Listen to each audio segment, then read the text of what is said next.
I'm gonna avenge all of us right now. Hold on a second. Put your fucking paw in there. There you go, motherfucker. Where's my stock money? Where's my squeeze?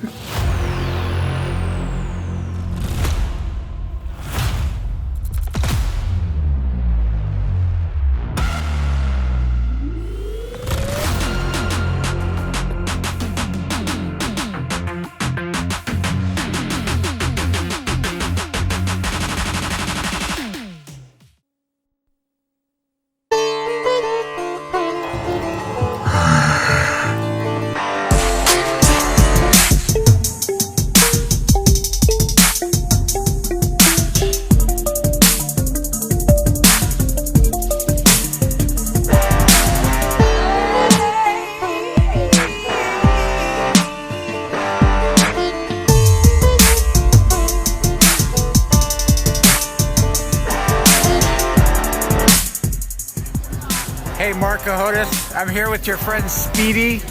Still hasn't seen Adam Aron. No, he was here this morning, but he left. Oh, dang it. I'm prepared this time. When I catch him, I'm going to tie him down. Thanks, Speedy. AMC Heist of the Century Project Popcorn, an account on historic fraud, visually presents the introduction of Project Popcorn as Ape to the public and retail investors in the company, while AMC One Nation Under Fraud Part 1 presents the non-exhaustive story of Ape's fall and AMC CEO Adam Aron's willingness to aid Wall Street in covering up their securities manipulation crimes by setting up a reverse stock split. Here is a quick rundown. Made aware through the release of discovery documents on May 20th, 2023, the AMC Pricing Committee set the minimum price they could sell Ape at $2 on September 26th, 2022. While most retail investors commonly believe that the stock market is organically based on fair market supply and demand, the action of price setting coincides with Ape's continually falling prices and Adam Aron's online promotional devotees defending Aron, adoring him, and praising Ape as a viable investment, bringing more investors purchasing it as Ape was purposely being attacked with Aron's blessing. AMC CEO wants the price dropped further to $1. Lowering the price gives Aron an excuse to effectuate a reverse stock split to clear up a countless number of failures to deliver of both the common stock AMC and Ape.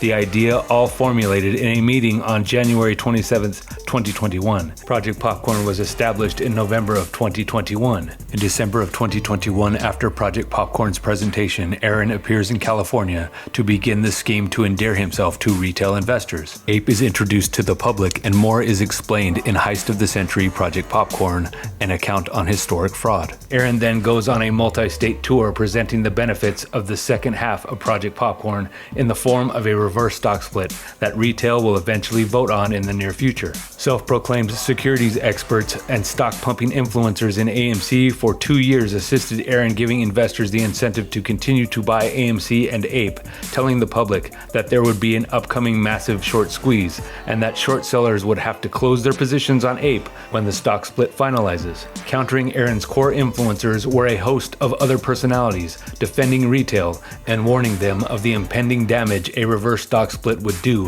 while justly criticizing Aron.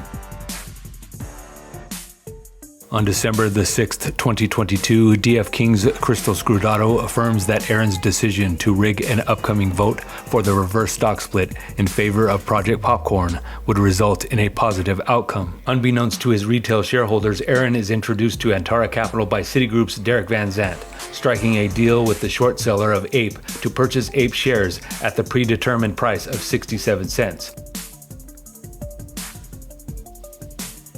But also giving Antara voting rights to ensure that the vote for Project Popcorn is approved. Like many of Aron's exploits behind the scenes, retail shareholders were told one thing in person, but Aron did the opposite away from them, Two lawsuits against AMC are combined into one, heading to the Chancery Court of Delaware, where the final stages of approving corporate criminal enterprises within companies take place under the guise of fair objective justice. Aron's influencers come out in full force, especially those hiding behind their usernames on Twitter in support of Aron and the yes vote, while his core Project Popcorn influencers promoting voting yes, going as far as to say that their Moaz short squeeze may not happen, might delay, or AMC may go bankrupt if they don't support the company, giving any reason to keep retail involved in the stock despite none of what they were telling the public was true, also violating numerous securities laws written to protect retail investors a century ago. Like with Ape, if anyone listened to Aron and his influencers' marketing structure targeting them, the longer it was held, the more the investor lost money,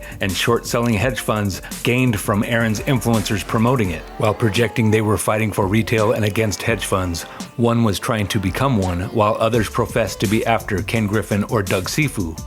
Blind and questionably unwilling to speak out about Aron's ties to hedge funds and the verified discovered documents of Project Popcorn. The main influencers' motivations remained suspicious. Either they were wrong on almost everything, completely ignorant, though they professed to always be right, or they were participating in the markets to manipulate them for personal or collective gain, or an outside party instructed them to do so for any number of reasons. Any of these are possible. The pre-engineered vote passes and shades of the truth come out in articles that evoke Aron's anger. One of the major influencers supporting retail, known as Lou vs. Wallstreet, accurately informs his viewers that Project Popcorn was designed as a cleanup operation for short hedge funds to escape without any repercussions for their actions against the stock on March 27, 2023. All this was in the making. That number, that's the Moaz killer. 8 was always the Moaz killer.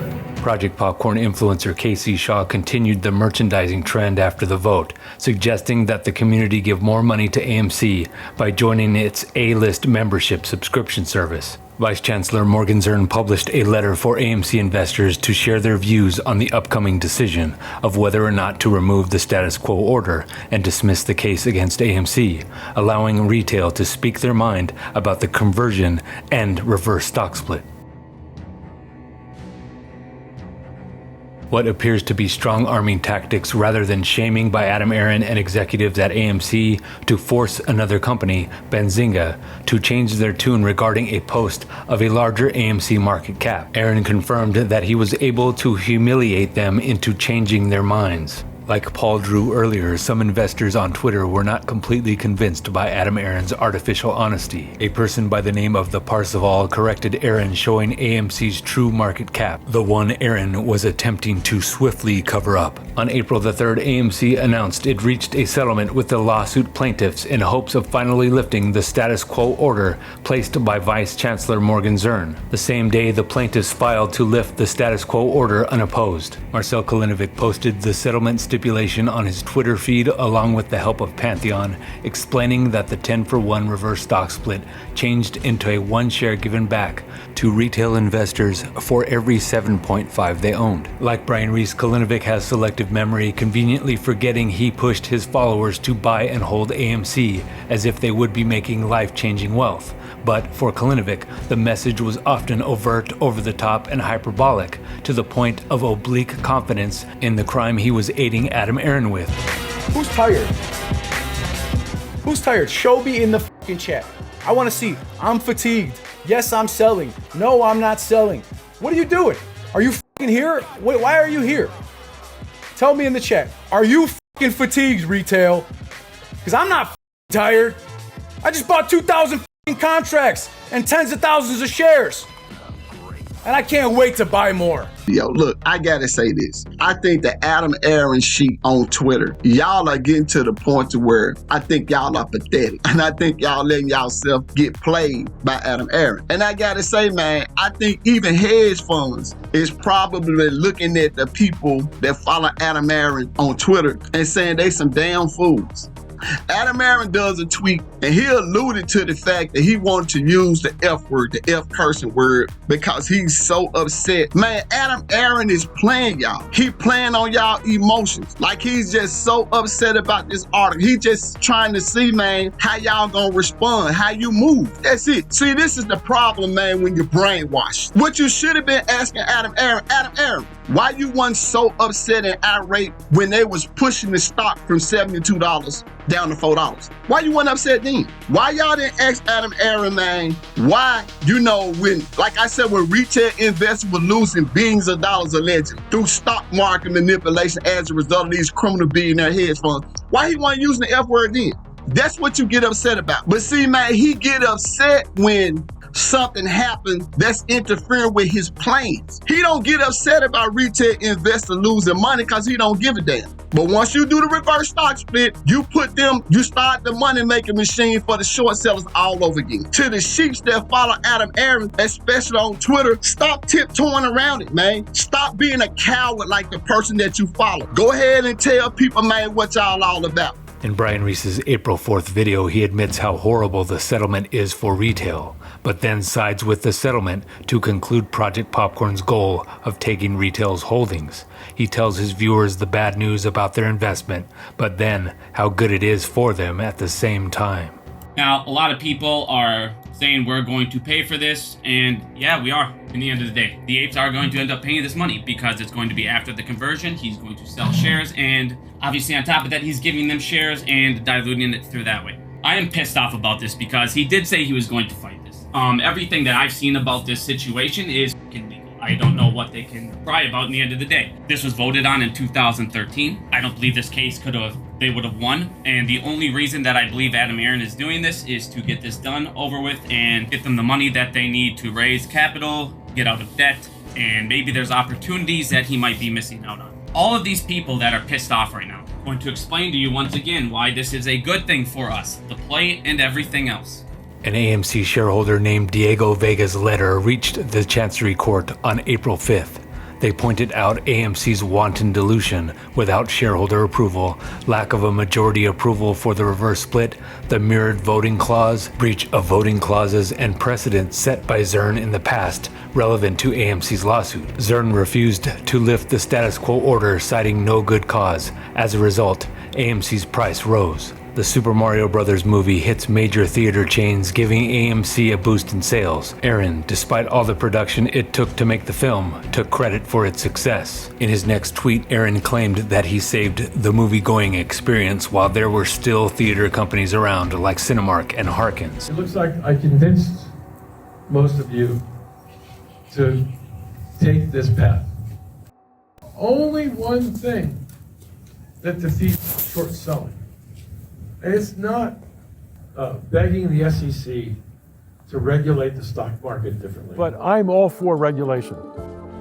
And I hope that in this democratization of Wall Street, that the SEC looks hard at how markets function and puts in policies, procedures, regulations, laws that govern how markets work. While it is true that putting a company in a stronger position lessens the odds of a short thesis or mission to short a company coming close to bankruptcy is valid, this wasn't true of AMC, though Aron has tried his best to make it a possibility through his poor financial stratagem for the company. Anything financially advantageous bypassed retail investors, but benefited insiders like himself. Other countries actually regulate their markets, destroying the short thesis of beleaguered companies by canceling short selling altogether. Fortunately for Aron and his hedge fund colleagues, the SEC's regulation of short selling is almost non-existent. Mentioning these alternative methods would not cater to Aron's needs to mystify the audience with narrow rhetoric. Unlike his interview with Melissa Lee in late 2021, where he needed the apes to believe he was an honest representative, having the apes in his hands believing it by the end of the first quarter of 2023 allowed him to lead them further along during his meet and greets. What led to this? Why is Korea banning short selling now and for so long? South Korea just announced that it is banning short selling.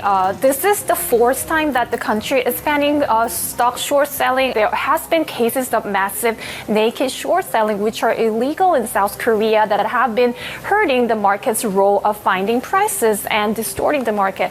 Trump Media and Technology Group CEO Devin Nunes says Truth Social is being targeted by bad actors, and the regulators in Wall Street are doing nothing, apparently, to stop the manipulation of Truth Social's DJT stock. Nunes is calling on Congress now to investigate the potential manipulation of Truth Social's share price through what is called naked short selling. That is, the illegal practice of selling short shares that are not owned by the seller. This naked short selling or counterfeit shares, my guess. Okay, so right there, how this has been going on for so many years and how many small cap stocks have been driven out of business. Now, you can take a guess at why this is done. And, some of it might be just about making money, but some of it's also about basically driving a smaller company into the ground, into bankruptcy. Also, the fact that Devin Nunes specifically mentions naked short selling and uses the word counterfeit completely blows holes through Shilly Sean, the guy that is the Motley Fool kind of hit piece writer who continually lies about me on the X platform and tries to laugh off this idea of anything that would be defined as counterfeit counterfeit shares. Devin, great to have you with us on the show. For example, they say, hey, I called my broker. They said there's no shares to short. If they have to short, they're going to pay a high interest rate. So where are all the shorts coming from? It's my job and my duty to make sure that I ask the right questions. We reached out to the NASDAQ last week. Maybe it's nothing, but maybe it is something. And when you see irregularities in the market, just like when you see irregularities anywhere else, we have a duty to investigate. Yeah. If our retail shareholders are going to be attacked, or if they feel like they're being attacked, we are going to investigate to ensure that nothing is happening that's inappropriate in the market. Typically, naked short selling will come to the attention of regulators, both the exchange and both the exchange and the SEC will be wise to it fairly quickly. Yeah, well, the question really is whether or not there's some people call it naked short selling. It also could be counterfeit shares. And from what we can tell, it seems like most of them have not sold. So then that kind of brings into question, well, if there aren't very many shares available, why is the stock fluctuating so wildly? Why are there so many shorts? If that's the case, is there some unusual counterfeit shares that are being produced that are causing us to be on this list where orders are not being filled on the shorts? And I gradually realized the guy was right. There is this crack in the financial system, and the savings of Americans are being drained out of that crack. Excuse me, and I mean a serious economist who says it may be tens of billions, maybe hundreds of billions of dollars have been stolen through this crack. A normal stock trade is you're buying stock from me, you give me money, and I'll give you stock. That's called settlement. Believe it or not, there's a loophole that exists in the system. And when the time comes for me to give you the stock that you bought from me, I can give you just an IOU basically for some stock. Now, you or I couldn't do this, but big hedge funds and prime brokers have ways of doing this. And all they're really giving is an IOU. And you never know that. And what seems to have happened is some hedge funds have figured out how to manipulate this loophole and inject hundreds of millions or even billions of these, what are in fact fake shares, into the market. Now, it creates three effects, three problems: a small, medium, and a large problem. The small problem is it's ruined corporate democracy. The mid-sized problem is you can destroy companies using this technique.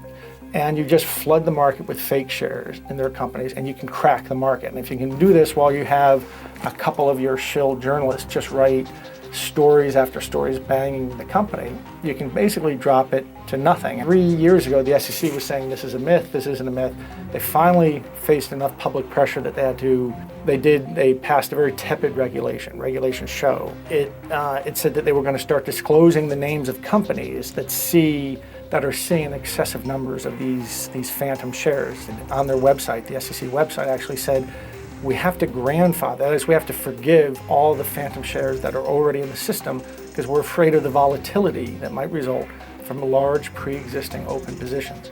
Now that's bizarre because a month or a year earlier they'd been saying this isn't going on, it's a myth, it's all wacky. There are no competitive. You're all lying to yourself. And then they came out and said, well, okay, we're going to try to do something about it, but we have to forgive all that's in the system because if we don't, it's going to crack the system. See, I've been down this rabbit hole so long, it's hard for me to tell what normal people see. Do you see why that's contradictory? Is there an invisible monster here that they have to attach to shares, meaning fake Guatemalans to new newly merged AMC Ape shares on the other side. I don't know anybody talking about this is the MOAD. No, this is a cleanup operation because you have two stocks that were, fooled around with. But what if we will correct all those months, saying there's synthetics, there's layering, there's whatever. Those guys don't go away, okay? What happened to the ones in Brazil? But hopefully the judge will see the right side of this argument. We will be able to raise whatever cash we need to make sure that COVID doesn't get us, that Wallstreet doesn't get us, that short sellers don't get us. Nobody's gonna get us. I work for you. Following Aron's continual fabrications of AMC's future and its true inner workings with Aron allowing it to be continually shorted, Aron tweeted that 3.6 million people have seen the Mario Brothers movie, bringing significant revenue into the concessions part of the theater chain. On the 12th, Katherine Larsen retweeted messages from Brian Reis and Ruby Gonzalez, two of Project Popcorn's staunch supporters. Ruby is known as AMC Cheerleader on X, formerly known as Twitter, professedly providing free advertisement for Adam Aron as an upstanding corporate executive while following along and supporting Aron's every move, including celebrating the criminal practices of Project Popcorn and the destruction of retail investors' capital. Like Larsen, who was featured in an article in late 2021 espousing her virtues in aiding retail's struggle from a bar in Southern California. As a behavior health specialist at Phoenix Children's Hospital, Gonzalez and her brother Jesus were featured in an online article by the New York Times, attracting more would-be investors to her, ultimately joining Larsen in leading retail onto Aron's dark path to Project Popcorn. The reverse stock split still impending, Larsen continued to press a squeeze in both AMC and GME. The same day, Casey Shaw presented a message that showed his cognitive dissonance while becoming something that he believed he was fighting. In hindsight, by the way of his tweet, he and the Project Popcorn influencers should be incarcerated for f***ing with people's money. I was on Tony DeNaro last night. I was going to go over a lot of this stuff, but I didn't have enough time to get into it. AMC credit cards, let's go. I see a lot of people signing up for that. AMC, that's what it's saying right away. It's going to be a massive, massive revenue stream for AMC. Right now, there's over $1 trillion in credit card debt. This is why I'm saying they have to have a MOAS. They can't just sit there and hold for fucking ever, because we're not going anywhere. We just keep buying more and holding it. The AMC is basically killing it. Right now, they're having an amazing quarter. Sessions are doing well. Top of that, they got the credit card. Popcorn's killing it. They said everything's going so amazing for AMC's future as a company. Now, one of the things though that is still happening with AMC is they still do not have a lot of money. They're still going to need to raise capital. We do not have a lot in the reserve. I don't care what everybody wants to make people believe. February 11th delivered an incredible email from Benjamin Tuttle. Astonishingly, AMC's available liquidity was $2.2 billion, above the mark where Aron said this. But we had more than $1 billion in cash or undrawn revolving credit line on June 30, the end of the last quarter. And so we were in a very strong position. With this reverse split, everybody sits there. The number one thing, all these synthetics and all the away. No, it does not. It is the stupidest thing I've ever heard in my entire life. Casey Shaw then posted that he would clear up some bad information while providing it for almost 2 years. Aron elevated the announcement of a Visa card for his loyal shareholders who still had hopes that Aron was honestly dealing with them and their investment. Phillip Pitts' video on the 12th transpired into an exposition on logical fallacies. Some of his contributions going further contain almost no substantive material and will be considered selectively on how wrong he was on every statement while he was desperately trying to convince retail shareholders that the criminal plan of Project Popcorn was good for them. From a particular YouTuber who says the following, that the yes voters voted for the reverse stock split and it's so good, where are the yes letters? I don't see the yes letters. You want to see yes letters? How about some yes tweets? Tweets, everybody's voting yes towards a reverse stock split. Because these folks did their DD. Because when Ape closes, there's a billion FTDs behind that door and it's going right to my share price. Oh, but Ape wasn't supposed to be created. The Ape wasn't supposed to be created. That's only what short sellers say. Remember that. If anybody that's on the tube say that, They're a short seller. Assumed AMC investor Brian Tuttle's letter from April the 7th, 2023 hit the Chancery Court's docket on April the 13th to Vice Chancellor Zurn, with the dates expressing his contact with Michael Berry, an attorney for Allegheny County's employees, about filing a grievance against AMC. Tuttle gave Aron notice on February 16, 2023. The reverse stock split, sometimes referred to as the RS, violated Delaware General Corporation law. On the 20th, Tuttle emailed the New York Stock Exchange about AMC's potential rule breach. On the 23rd, Tuttle reminded them about using the supervoting stock for the RS. These supervoting structures, these large cap companies who are U.S. multi-state operators coming and listing on the CSE with these multiple voting share structures where, you know, a couple of insiders are essentially controlling the destiny of the company and the shareholders really don't have a vote. Wasn't it you who was telling me that back in the 90s, the super voting structures were basically drummed out of town, off the market and everything? What was it about super voting structures that you money managers didn't like? It became a big issue with corporate governance. It seemed if the idea of a corporation and one vote, one share structure is pure democracy in its rawest form, then multi-voting is inappropriate. It's a dictatorship. It is. It is. And it allows individuals to dilute and issue more shares without losing their control position. So a lot of the share structures were collapsed due to shareholder vote and due to institutional governance and pressure from institutional shareholders. On April 5th, Tuttle garnered 7,000 signatures to allow shareholders to opt out of the RS, and finally mentioning Berry not representing retail properly when it came to Hycroft Mining's suspect transactions.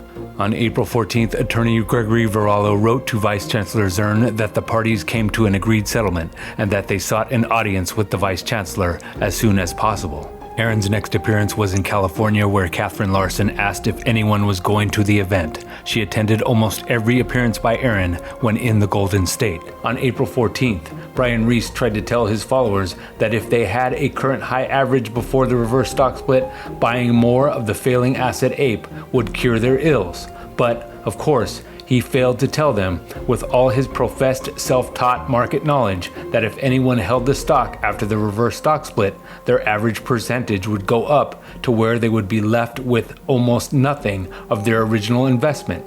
Brian Reis was transparently telling people what to do with their money and giving them financial advice. From the Chancery Daily, a Delaware State Bar member and attorney. I'm a Court of Chancery expert. I'm not an AMC person. That's not my wheelhouse. I'm not a financial person. I'm not interested in doing any of that stuff. Go read the thread on my Twitter. Lauren Pringle went by the name of Chancery Daily during Project Popcorn's approval stages at the Chancery Court, carefully retaining her identity in the community of retail investors.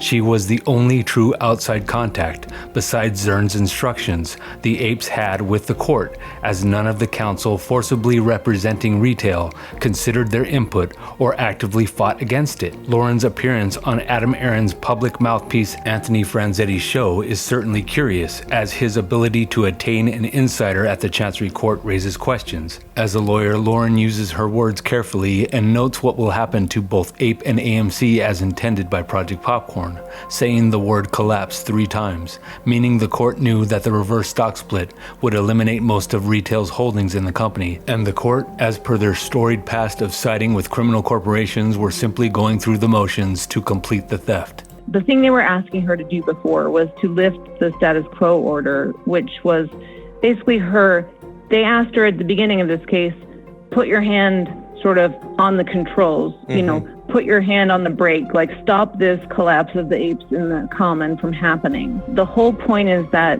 the court is going to provide you with 60 days to object to any proposed settlement when it happens. The thing is that the proposed settlement has not yet been filed with the court. Once the proposed settlement is filed with the court, they will provide you with 60 days to then object meaningfully to the proposed settlement, because you will have actually been able to read the notice to stockholders that is required. It will be filed in an 8K. You will get actually a notice of it. And then you will actually have something to read and absorb and then object to it. We will do all the things in the proper order, and then you will lift the status quo order, and then the collapse of the apes in the common would happen if you approve the settlement after hearing objections from the stockholders. The status quo order remains in place, which was like, don't f- with me. Right. Do not lift. You do not have my permission to collapse the apes in the common. Just making sure we're clear. Aron's tweet on the 6th of April made little sense after the reverse stock split ran its destruction through the portfolios of investors, saying that people worried, and rightly so, that the stock would be continually shorted regardless, and it would. Aron claimed that after the RS, the price would not be affected, and with his power to dilute, the price was only in the hands of the hedge funds and Aron artificially controlling it. Aron made the same claim on December 22, 2022, that when the share count goes down, the price will go up. The effect it would have on those going through the split would be devastating because their cost average reverted. In other words, a reverse squeeze, taking it from retail investors to short sellers and removing failure to delivers. A majority of the money retail invested was vacuumed away. In another message, Aron tells retail investors that 87% approved of Project Popcorn, of course not disclosing its planning almost 2 years prior. He attempts to explain how the reverse stock split will transpire and that people are falsely suggesting that he is attempting to steal 90% of retail's ownership, which he later did.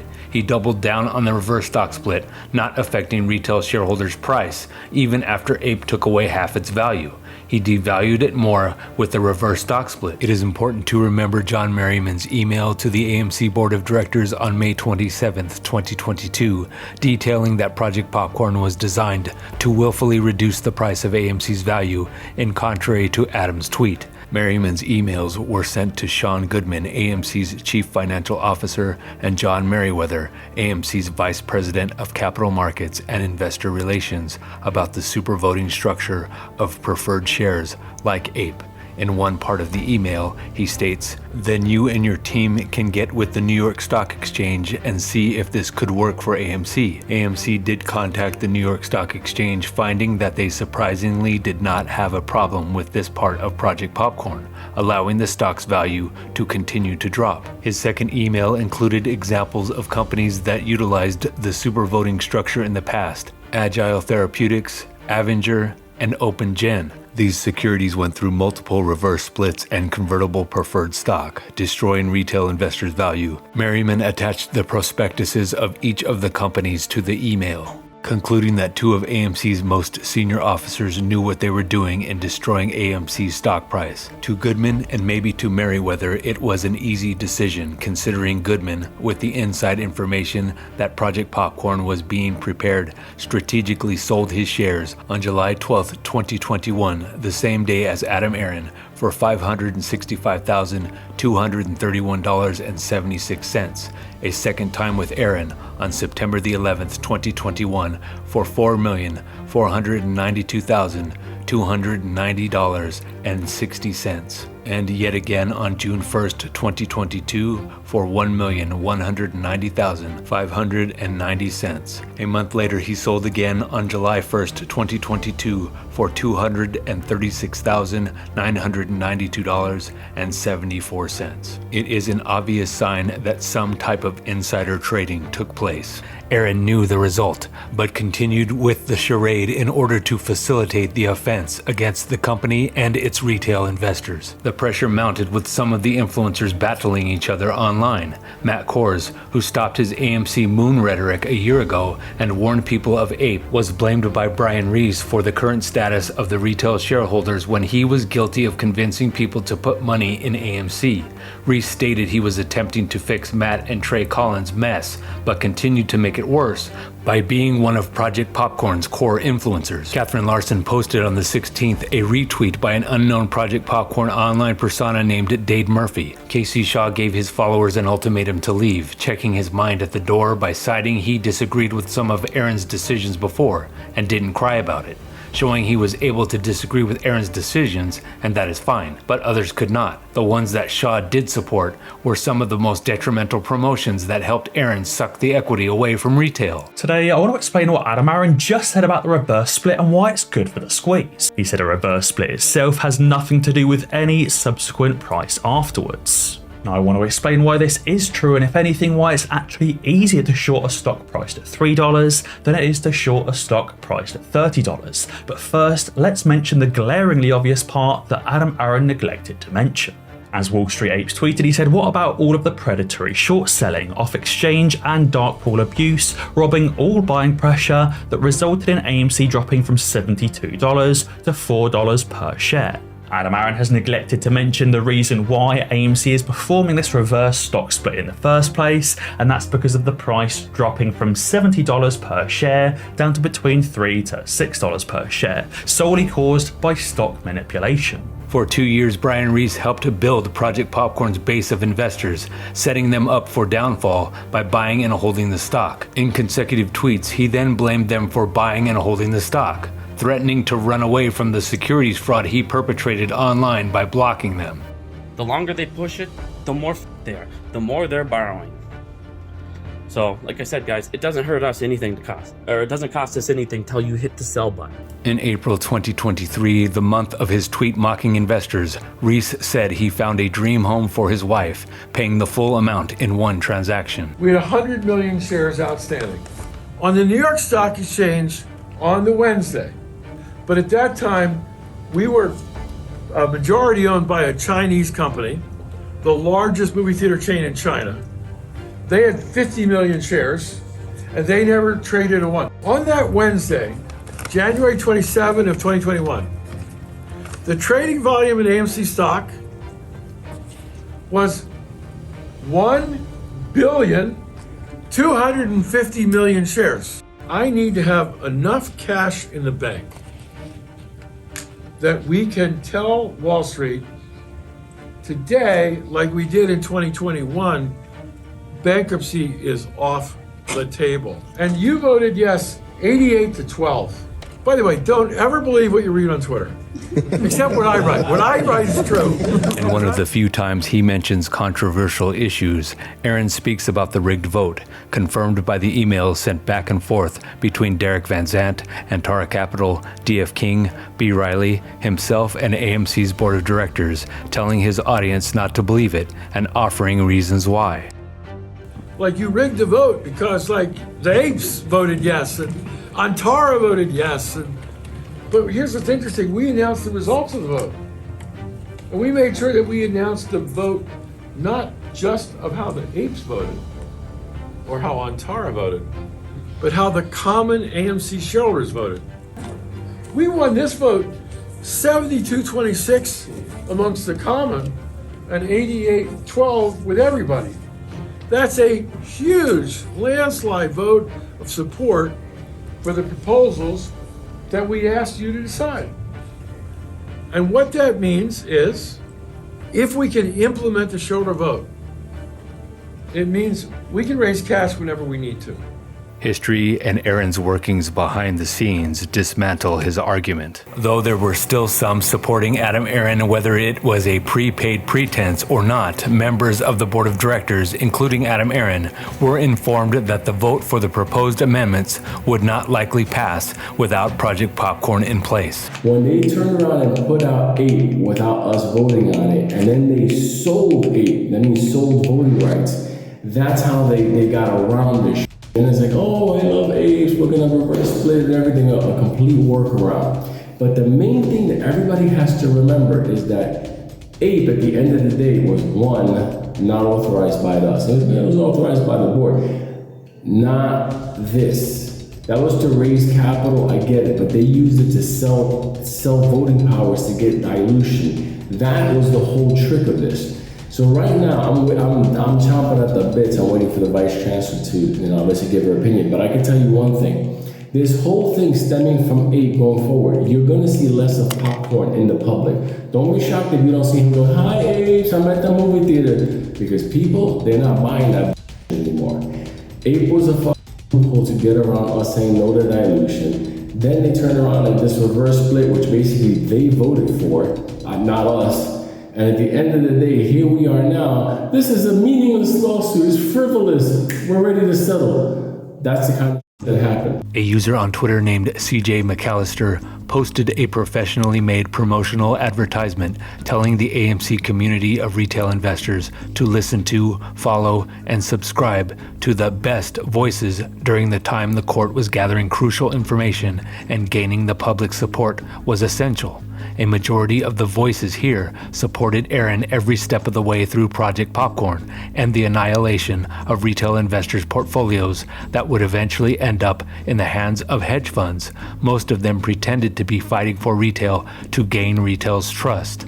McAllister provided a caveat at the end, though when presenting their evidence of due diligence to the influencers mentioned, most retail investors opposing Aron were ostracized into silence, having to find like-minded people who knew Aron's intent was less than truthful. Pitts tweeted on the 22nd more unbalanced rhetoric, primarily aiming at those who disagree with Adam Aron's Project Popcorn. The rest remained baseless insults, entertaining only those willing to suspend their intelligent quotient for a brief period. Franzetti's next video on the 22nd of April showcased a hypocritical diatribe of deflection and tacit guilt, covering up last year's dreadful financial advice he gave to retail shareholders after the issuance of APE. To add insult to injury, with a smug tone, Franzetti mocked, shamed, and made fun of the same investors who took his explicit instructions to heart. Based on his lack of formal or verifiable institutional experience, he shifted the blame elsewhere, instead of highlighting the market manipulation he provided to his accepting audience for 3 years. The song and dance Franzetti plays to his subscribers is that he can read financial statements without the backing of credible market experience, licenses, and certifications. These attributes require actual time and effort to attain. He then finished off the video with the importance of raising cash while the board knew they held $2.2 billion in liquidity via a debt assessment. Franzetti admitted that Aron would dilute anyway, hence APE never needed to be issued, never needed to return to AMC, and the stock never needed to be reversed, which leaves only one reason why it was done. Are you ape heavy? Ape heavy, ape heavy, ape heavy. We are going to see Evil Dead rise 2 nights in a row, spending my money to support my investment. What have you done lately? And I also have heard people on space calls talking about doing things like stopping by AMC and buying popcorn or buying overpriced candy just to help the company out, because that definitely does go to the bottom line. The markup on these products is high. I went and bought all 3 of these today, $20. $20. But what do I get out of this if I'm just stopping by AMC to buy some overpriced popcorn and candy? A few minutes of pleasure, a full belly, but no real economic utility. So what is someone who is ape heavy? I guess it's someone who over leveraged their portfolio in APE versus AMC, or sold their AMC and went all in on APE. The absolute opposite of what I preach on this channel is over leveraging your position on any one equity. It's not my job to give you trading advice. We're just probably going to take the positive side of the trade and buy APE and enjoy that ride up. And you're already seeing that for the past couple days. I think APE is up about 18%. While AMC has been trending down. But I advise each and every one of you, never show your position to anybody on YouTube, no matter what sort of manipulation they use to try and get you to disclose your position. Be part of the team. You're not an ape if you don't show it. That's all bullshit. Do you see me sitting here every day calling those people out, making videos about them? Absolutely not. That was their right. Tony Franzetti accuses prominent YouTuber Meet Kevin of deleting his videos warning people about APE, suggesting people should sell Project Popcorn's primary mechanism. He also mentions his disagreement on the value of APE with other YouTubers, Wrench Capital and Matt Khors, both warning their viewers about keeping APE in their portfolio. And the main thing that I want you to do is not lose money. Trust no CEO. Understand their mission. Maybe what they're doing would make sense to you, but none of them are to be trusted. My analysis of everything that is going on in this play has to do with the financial statements. Everything that I talk about is based on my read of the financials, and the financials out of cash, raise that money on cash. Go ask your CPA, and if your CPA disagrees with it, have them come on my channel. It'd be an awesome chat. Go see a movie. Go buy some popcorn. The next day, Phillip Pitts spoke for everyone in the community as a hasty generalization, and then in the following tweet did the same by suggesting anyone against Adam Aron was an employee of Ken Griffin's Citadel Securities or Virtu Financial run by CEO Douglas A. Sifu. The message resonated with his audience, who are more than likely to accept the statement instead of asking for proof. Everybody's been waiting for this video, okay? I'm gonna talk about the time meeting Adam Aron this past week, on Thursday to be exact, and my thoughts and ideas about what is going on, okay? Now, I did post a picture on Twitter, and it shows the very moment that I was about to meet him, okay? He knew that, you know what, these questions are gonna more than likely have to be, not on camera or filmed because of, obviously, the lawsuit, lawyers, and many other things, and that's fine. I wasn't there to, I was there to ask him hard questions. I don't care what he did say this. He says that he was hand-chosen, that he was picked to be CEO of AMC. Now, that's one question that I wasn't able to get into because it wasn't answered. I know who picked him to be AMC CEO. He says that around the time of January 2021, we had a 50 million float, okay, 50 million share float of January 2021, 2021, somewhere around there. Trading, when we had that run-up, the volume was about 1.2 billion in volume, okay? Now, with the 50 million share float, and 1.2 billion in volume, that means the total float will have to be traded 24 times, which led up to my first question is, do you believe in synthetic shares? His answer to that was strictly no. I don't believe in synthetic shares. I don't believe they exist. So taken back by that, I've heard him say this in another video, in the previous video, and if someone put a comment on Twitter, said the only two people that don't believe in synthetic shares is Adam Aron, CEO of AMC, and Gary Gensler, who runs SEC, right? Then he gave me this whole, his basic follow-up answer when it comes to high-frequency trading. I know what high-frequency trading does. It's when one share goes to another, they trade back and forth and blah, blah, blah. Yes, that's not what I asked you. That's his reasoning for it. This is the reason why he don't believe in synthetics exist. So I made a statement pretty much saying, Citadel and Ken Griffin, telling him there's billions and billions of shares that are sold but not yet purchased. But you cannot tell me that AMC is not involved with any of that. That doesn't make sense. Because if Citadel Securities is selling shares and Ken Griffin is selling shares that are sold but not purchased, you cannot tell me that AMC is not one of them. After the reverse split, the conversion from 8 to AMC and the reverse split, what happens to all the failed to delivers, the FTDs? His answer was they simply go away. It's like they never happened. And we looked at each other like, how can that be? He's like, well, we asked him again. Failed to delivers when it comes to 8. When it converts to AMC that has reverse split, the conversion, then go to reverse stock split, what happens to the FTDs? He's like, they never existed. They get wiped away. They no longer exist. Like they just get sent back and just disposed of. With this reverse split, everybody sits there. The number one thing. All these synthetics and all this shit goes away. No, it does not. It is the stupidest thing I've ever heard in my entire life. Because when 8 closes, there's a billion FTDs behind that door, and it's going right to my share price.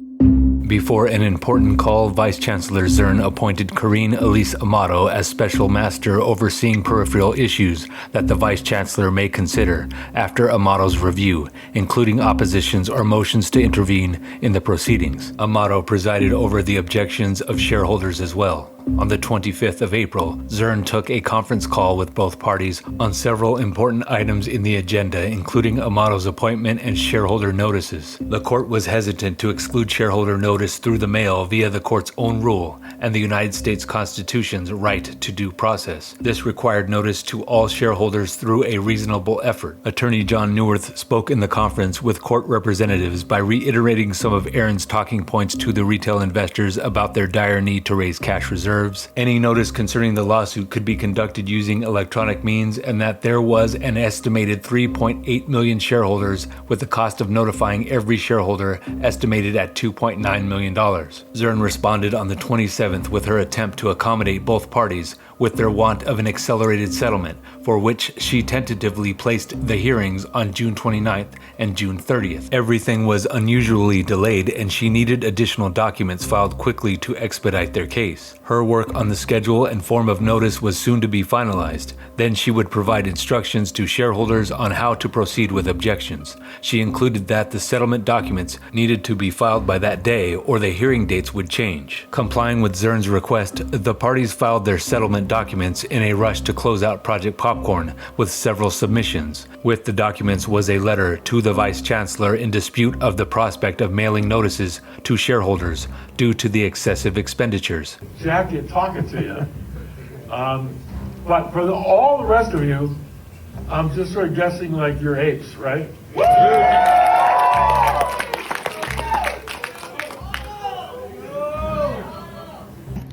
He thinks we are idiots. I mean, there's no other way to explain it. And then he gave his example again. If you have $10, 10 singles in one hand and a $10 bill in the other hand, you have the exact same thing. If you have 10 shares in one hand and one $10 share in the other hand, if the $1 share goes up $1, you have $20. If the one $10 share goes up $1, you only have $11. So they are obviously not the same thing. And he knows they're not the same thing, but he keeps saying it. You know what? You know the reason he said he wants to do the reverse split? He said because it takes out the embarrassment of having a $1, $2, or $3 stock. So somehow he knows AMC is going to be pushed down to $1, $2, or $3. On the 30th, Brian Reis penned a quick endorsement of AMC telling his followers again where to put their money and to go and buy popcorn. Aron tweeted about an impending Hollywood strike by the Writers Guild of America, not feeling optimistic about it and using it as another vehicle of fear, considering AMC's lawyers' pleas for an increase in their cash reserves. On the 1st of May, Brian Reis continues his support for Adam Aron and Project Popcorn with an emerging new narrative, the Project Popcorn influencers that drive Aron's support among retail investors invent, along with the other ideas that there would be a MOAS, different phases of ISDA contracts would cause the MOAS, a housing crash would cause a MOAS, a stock market crash would cause a MOAS, AMC was close to bankruptcy and they needed to save Billy, anyone opposing them were hedge fund operatives. On conversion of the reverse split, Ape would need short sellers like Antara to close their positions, and that the shorters are scared that the settlement would go through when the opposite was true, as the short sellers in AMC were some of the authors and participants in Project Popcorn. Why would they be afraid of something they wanted to happen? It was the influencers in AMC on social media that paralleled the characteristics of anyone wanting to support hedge funds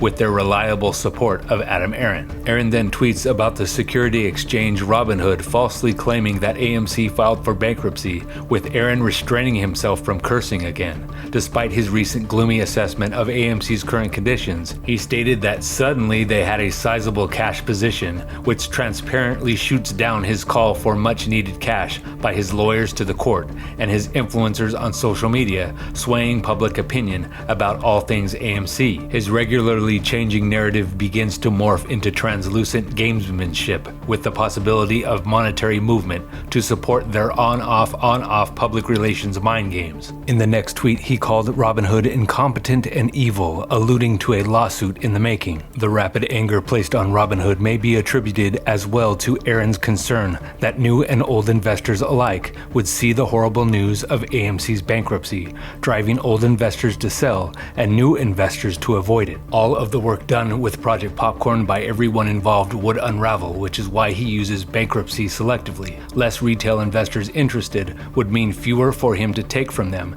and redistribute it to his cohorts in the scheme. The next day, AMC investor Jordan Affolter wrote the court to inform them of Neuwirth's misrepresentation of AMC's financial situation, as evident by Aron's admission that they were in a good position. Affolter clearly stated that he intended to help the court in avoiding the fraud being perpetrated by AMC to its shareholders by asking for a misrepresentation hearing. He then sought clarification from Neuwirth on where he was able to surmise the estimated number of 3.8 million AMC shareholders.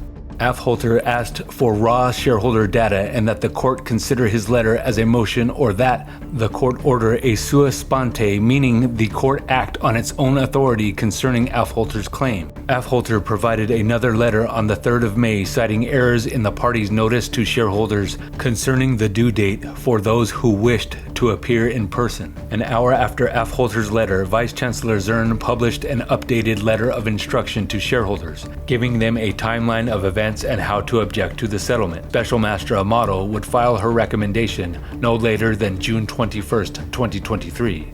Exceptions to the report were to be received no later than June 28th. The lead counsel countered Affolter's request of a shareholder count and validation of the March 14th compromised shareholder vote.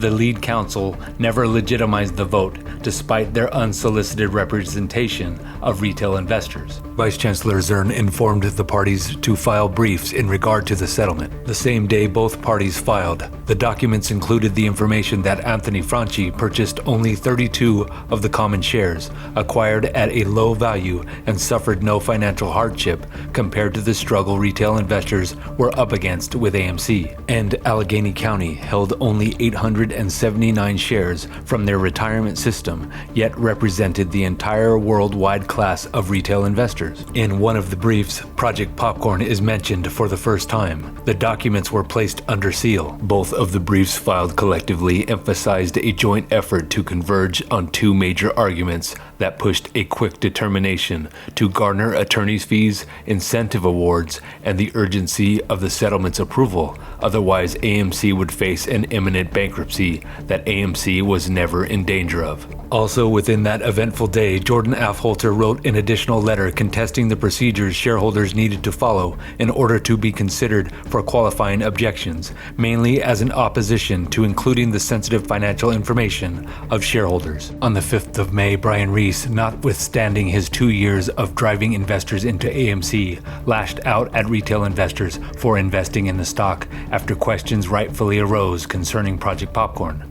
Reis's typical rebuttals contain insults to the person asking, shaming, and presenting his self-aggrandized and publicly forced learned disposition to the internet by coming up with the least convincing argument possible. The briefs released by the plaintiffs giving a small taste of Aron's true mission of Project Popcorn may have frustrated Reis and worried him that people began to become aware of the truth by unconvincingly calling Project Popcorn Project Shill. In the same day, one of the few interviews with Katherine Larsen takes place on Casey Shaw's YouTube channel. There are a few points to elucidate during the interview.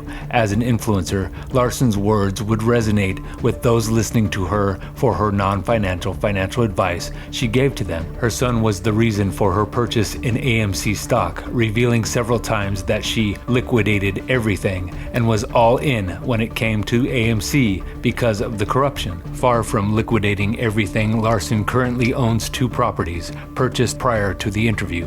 One of them she currently uses as an Airbnb, taking 4 years to prepare it for the rental market. A home being a major purchase, not disclosing this important discrepancy as an influencer may have induced others who believed her to do the same and go all in. Should they decide to take Larsen seriously, purchasing AMC stock before the reverse stock split, their shares would also be liquidated.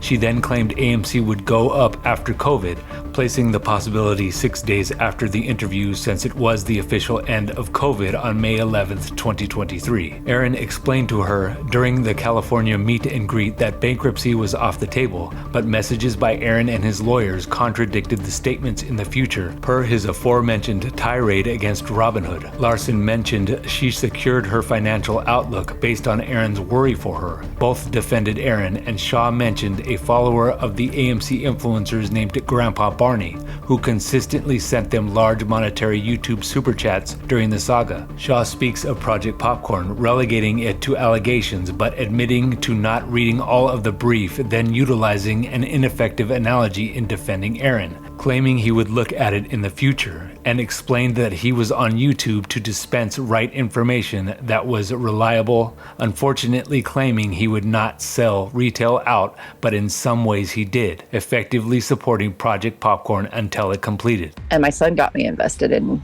AMC. And I ended up liquidating everything and going all in. I knew I knew it was going to go up after COVID. It was going to go up. I liquidated everything and went all in. And taking down Wallstreet criminals was important for me. And heard recently that you recently went and saw Adam Aron, so that must have been really exciting for you to see him at the movie theater. Were there any surprises to anything Adam Aron said to you after you met at the movie? Not really surprises. It was just him saying that they were just waiting on one thing, and that there was that bankruptcy was basically off the table. Like we were in a good position, and we wouldn't have to worry. However, on the same night, with it being doubtful that he could contradict himself on something as important as bankruptcy, Aron stayed on his message to the audience that AMC was close to bankruptcy and needed cash. I need to have enough cash in the bank that we can tell Wall Street today, like we did in 2021, bankruptcy is off the table. Told him I made some moves and I'm in a good spot, so I don't have to worry about it. He's genuine. I really like him as the CEO, and I think he's doing an amazing job with the company, and he's not going to do anything wrong for AMC. I know what he's doing is, questionable to some people, but he's doing the right thing. He's not going to go out with doing all these other companies doing amazing things, and with these other companies, he's going to screw over retail at his last leg of his career. Hell no, he's not going to do that. Yeah, I wouldn't buy that either. Grandpa Barney was on the chat here, and he said he just wanted to let you know, to let you know that he loves you. I love him so much. Yeah, Bye, Grandpa. He's such a great guy. Thoughts on Project Popcorn? I I haven't actually looked into that yet, Dylan. And that's probably Me neither. Yeah, I'm probably not gonna comment on Project Popcorn until I take a little bit more look at it. But I can say this though, Dylan. I do know from my first initial look at it, my first brief look at it, is it's all based off of allegations. And it was kind of interesting because I said to somebody who mentioned it to me, I said, I could call you a moron, but it's not necessarily true. You gotta have proof. So that's probably, I'm gonna have to take a look a little bit more into it. So, but it was more, for me, it was more about making sure that people had information. I felt like we had lost some of the best information givers out there. And so I felt like the community needed some kind of solid ground that they could rely on, and somebody who wasn't going to sell them out or have some kind of alternative other thing that they might be trying to push on anybody. So, and I just kind of thought, like, this is what I can do. The only thing that popped up that I wanted to do a banner or a truck or a plane was the Robinhood BS with AMC going bankrupt. I wanted to fly over the headquarters and talk about market manipulators. I can't agree more with you on that whole Robinhood statement, because with Robinhood, I mean, sitting there making an accusation or claiming that AMC was going to be filing for bankruptcy. I mean, really? I really hope Aron goes after him. I really do. Me too. And above all else, go see a movie, because after all, that is what we're here to do, is support AMC. An article by Bloomberg Law emerged explaining that AMC attempted to make their insurance companies compensate the lawyers at the Chancery Court for their work in the settlement. Confident that the settlement would succeed, Aron's nature is consistent where the blame for any wrongdoing usually shifts to someone else. AMC wanted the insurance companies to pay for Project Popcorn, an orchestrated and verifiable fraud. Trying to get insurance companies to cover something like that, insurance companies have a way of going, yeah, that's not what we're doing. Some people go, well, insurance companies don't cover fraud. Look at this setup.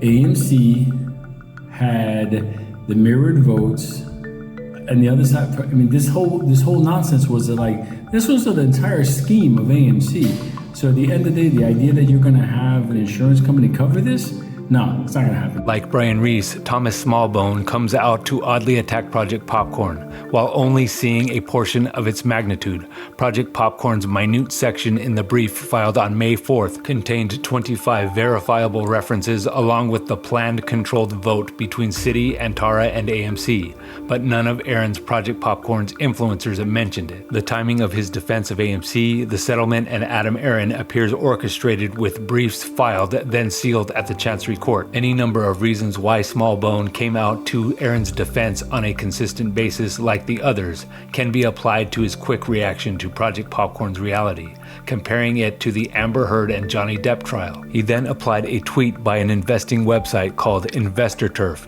who also came out in support of Aron, calling Project Popcorn allegations. Investor Turf selectively mentions other news stories concerning market corruption on their Twitter feed, and like the other influencers, bypassed the lucid crimes against AMC retail investors. Smallbone starts off the video by calling Project Popcorn a lie, and then says it is likely false. Without slowing down his script, one may not catch the sly contradiction. Today, I want to talk about how Project Popcorn is one big lie. I want to explain why these are unfounded accusations and likely completely false. And I want to talk about what really happened with the AMC ape dividend. Now I want to rewind to last year, and one case you'll all be familiar with is the Amber Heard and Johnny Depp lawsuit. So therefore, Amber Heard made some allegations in court that were completely false and completely untrue. Lest anyone be convinced by Smallbone's argument, a domestic dispute with anecdotal evidence and witnesses to a consummated relationship is a far cry from court documents, email exchanges between businesses, and full boardroom presentations by all involved. They are not the same. It is clear Smallbone tried to take the heat away from Adam Aron. And that's likely exactly what these allegations about AMC and Adam Aron are. As InvestorTurf tweeted, they said we must emphasise that these are mere allegations, and we cannot confirm their veracity as they are sourced from court documents from the plaintiffs. Smallbone added several more tweets handing out authoritative credibility to people supporting Aron since Project Popcorn's start. Unsurprisingly, one of the worst responses was the most ignorant, coming from Brian Reis. Either he was unable to understand the elementary structure of how formal legal monographs are written, or he chose to play to an even more ignorant crowd who could have also possibly been artificial. It would be hard to believe that someone was so mentally ill-equipped to go along with Brian Reis's way of flawed thinking. Biggums added, saying that's a proxy statement from the plaintiff's attorney. He can say absolutely anything he wants, but it doesn't make it true. Just like with Amber Heard and Johnny Depp, Amber Heard could accuse Johnny Depp of whatever she liked in court. It does not have to be a real or true accusation. That's simply what an accusation is. And obviously many of Amber Heard's accusations were found to be completely untrue in court last year. Contrary to the words Aron provided to Larsen at their meet and greet in April and his attacks only a few days ago against Robinhood in another tweet, Aron claimed that AMC was not yet out of the woods, with the prospect of trouble still possible. His next tweet is directed at the same people who aided him in shorting the stock, telling them, "Choke on that," a form of what is called kayfabe, their real relationship hidden from the public, and the choke on that intended for retail investors. If going deep into the reference, Aron called people who claimed AMC would go bankrupt naysayers, lumping them in with short sellers. He might have included himself, since he allowed at every chance he got to continue to destroy AMC's price. By no later than May the 8th, a company called Strategic Claim Services was given the task of mailing out postcards to AMC investors. They needed to file within 5 days the physical addresses or emails of beneficial owners. Also on the 8th, Special Master Amato denied Brian Tuttle's motion to intervene, saying that his issues could be addressed through the objection letter process. Alex Matthew then filed consecutive motions with the court. In the morning on the 8th of May, one was for discovery documents. A second asked to recuse Special Master Amato due to a possible conflict of interest because her brother Barrett works in Hollywood as part of the entertainment industry as an editor, and another letter as a second recusal of Amato because of her past working relationship with current attorney for the settlement, Mark Leibovich. Amato's consistent decisions against retail investors most likely aided in Leibovich's early retirement 1 month after Project Popcorn completed. Just had a little thought on my side. It'd be very interesting if somebody was to ever, in a lawsuit, go into discovery and just ask one simple question via subpoena. Whatever happened to those 400 million shares that FTX supposedly held during the count? I know you're just thinking like, oh, he probably lied, he didn't have them, whatever, but did he transact in them? Do you understand what I'm trying to tell you? Did he loan them out? Did he sell them off? Like, whatever happened to those numbers? Because those numbers were there during the count, but were never counted because they never showed up on the list as far as who's holding AMC shares. And if we were holding 90% of the float while he was holding 400 million, just trying to tell you, this is a cleanup operation like you've never seen it before. Pure cleanup operation, because everybody's looking forward to the date, the lawsuit, the whole thing, but it's just like you literally had a Fugazi exchange say they had 400 million shares of AMC, but isn't anybody ever asking what did they do with them? Did they loan them out? Who was the custodian for them? Like who sold it to them? Where are these where's these filings? Because maybe FTX didn't do the filing because they were fake, but at the end of the day, did somebody else do it? And if it didn't, did anybody borrow them from him? Did somebody cook up a scheme to go, let's just say we have 400 million and turn around and just loan those suckers out? You can't look at all that and forget about something that was, and this is no longer my thoughts based on my numbers. No, a motherfucker that was tied to the street that was technically, what was he, a billionaire at one point? Said he had 400 million shares of that. Where did those shares go? Did he use them as collateral? Like whoever interacted with them. If anybody was to ever find out the true dealings on that and then compare that to Popcorn's numbers as far as the vote, what he did with CompuShare, and saying that we hold 90% of the float and saw no evidence of synthetics, but there was 400 million being held by FTX, who Alameda, this is where you start to understand the real monster of what this cleanup operation is. It's there, black and white. You can look it up yourself. You could Google it. FTX, AMC Holdings, and you will see that he said he got 400 million shares of it. But then the company, our company, AMC, was in dealings with them for FTX token on AMC. Cleanup operation, my friends. Over $150 billion. In 3 days, that's how much the world's 15 largest cryptocurrencies lost in market value. It's because of the crypto exchange platform FTX, which is behind this token, named FTT.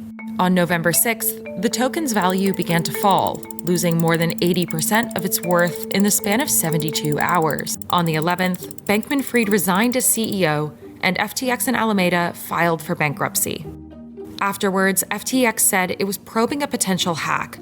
More than $370 million worth of crypto funds appeared to be missing, according to crypto analytics firm Elliptic. On the 12th, the Journal reported that Alameda and FTX executives knew that FTX had lent its customers money to Alameda.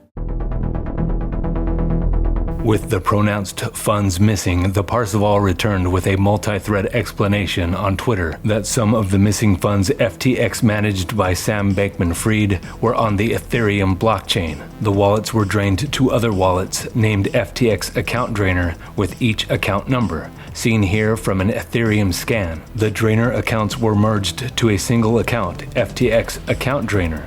The transaction examples appear here in the Parseval's post. The Parseval further emphasized that not all the funds merged into one account, but spread out into several transactions of 15,000 of Ethereum to several anonymous accounts where they remain as of the posting date. Per the information provided, the sole purpose of these accounts was for liquidation and to hold the funds. This accounted for only one crypto token on one blockchain, as many more tokens and funds are scattered across other blockchains. The post covered just the Ethereum blockchain.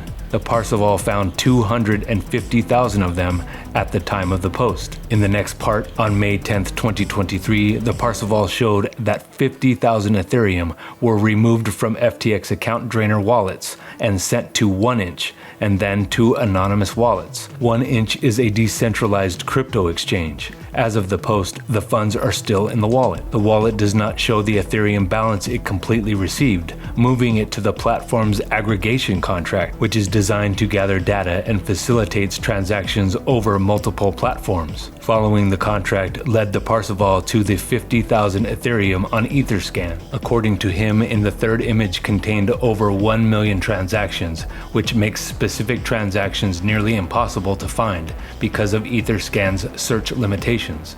The Parseval tracked down the wallet's creator, which conducted 3 transactions in all of its history. One of them was to create a contract called Aggregation Router, the same contract that the 50,000 Ethereum was sent to from the FTX Accounts Drainer wallet. A wallet called 1inch Deployer 4 funded the creator's wallet. It was one of several wallets used by the token's creators. The contract for the wallet is shown in the Parseval's post. The contract's address is uncannily similar to the one used for the 50,000 Ethereum. The Parseval continued to say that the creator's name for the 1-inch contract was 1-inch deployer 5. He ended the thread with an announcement for part 3, which tracked down $14 billion. The article by the Chainsaw on December 5th, 2022, mentioned earlier in part 1 of this presentation, is clarified through the Parseval's posts. The Chainsaw's website is one of the few sources to suggest that FTX had created 525,000 wrapped AMC tokenized shares found on Etherscan. FTX claimed that it had more than 400 million tokenized AMC shares. The Chainsaw also shared a screenshot from the scan that has been removed from their website. However, still linked on the page is the scan showing the 525,000 wrapped AMC tokenized shares owned by billionaire businessman Mark Cuban through Uniswap Labs, which maintains the protocol or exchange called Uniswap by Mary Katherine Larsen, the daughter of Morgan Stanley and AMC board member at the time of Project Popcorn, Phillip Larsen. While the connections here are abundant and significant, leading back to Aron, the time that the transactions took place is just as monumental. On January 25th, 2021, Citadel invested $2.75 billion into Melvin Capital. We put out a press release on Monday, January 25 of 2021 that said we made it. We raised $1 billion and bankruptcy's off the table and we're fine. A day later, on the 26th, hedge funds had significant losses due to meme stocks, which would prove the undoing of Melvin Capital. Tuesday night, around 6 o'clock in after hours trading, apes arrived and our stock started to explode. AMC's price rose 300% from $4.96 per share to $20.34 per share. And on that Wednesday, January 27 of 2021, our stock went from $5 a share to $20 a share in one day. We had 100 million shares outstanding. That's total share count. And 50 million of them were in the pocket of one large institutional holder who was not trading stock. So we really only had 50 million shares that traded. On that one day, that day that our stock quadrupled, we traded 1,250,000,000 shares in a day. We only had 50 million shares that traded at all, and they turned over like 25 times. That's like every 15 minutes, the whole shareholder base of the company is a new shareholder base of the company. On that same day, AMC's stock halted 6 times, and that same day, the AMC tokenized shares conducted their transactions. Late in the evening after the AMC special meeting took place, which was the same day Project Popcorn began, along with a social media campaign and Aron's proposal to allow 500 additional common stock shares into circulation to sell. One day later, on the 28th of January, Robinhood removed the buy button from their platform for retail investors. AMC's stock halted 13 times. Aron's nope screening and presentation to retail shareholders is significant because the number of outstanding shares was another falsehood by Aron to shroud the truth of his intention. Looking back a few moments ago, bankruptcy was off the table on January 25th, 2021, raising $1 billion under the mark of the $2.2 billion heading into the Chancery Court to approve the theft of Project Popcorn. Like early 2021, they were in no danger of bankruptcy, while lying to the public, the court, and investors through various means that they were close to bankruptcy. Aron claimed that there were 50 million shares trading 25 times over and over again when the retail investors kept buying and holding the stock, making the claim impossible. This may have caused some of the hedge fund losses a day earlier on the 26th. On the 27th of January 2021, to prevent the continuous hammering hedge funds were taking, Aron wanted 500 million additional shares, though bankruptcy was off the table, which more than likely meant it was to sell to institutions shorting AMC that he had close ties with, making his arguments that he would have paid down down the debt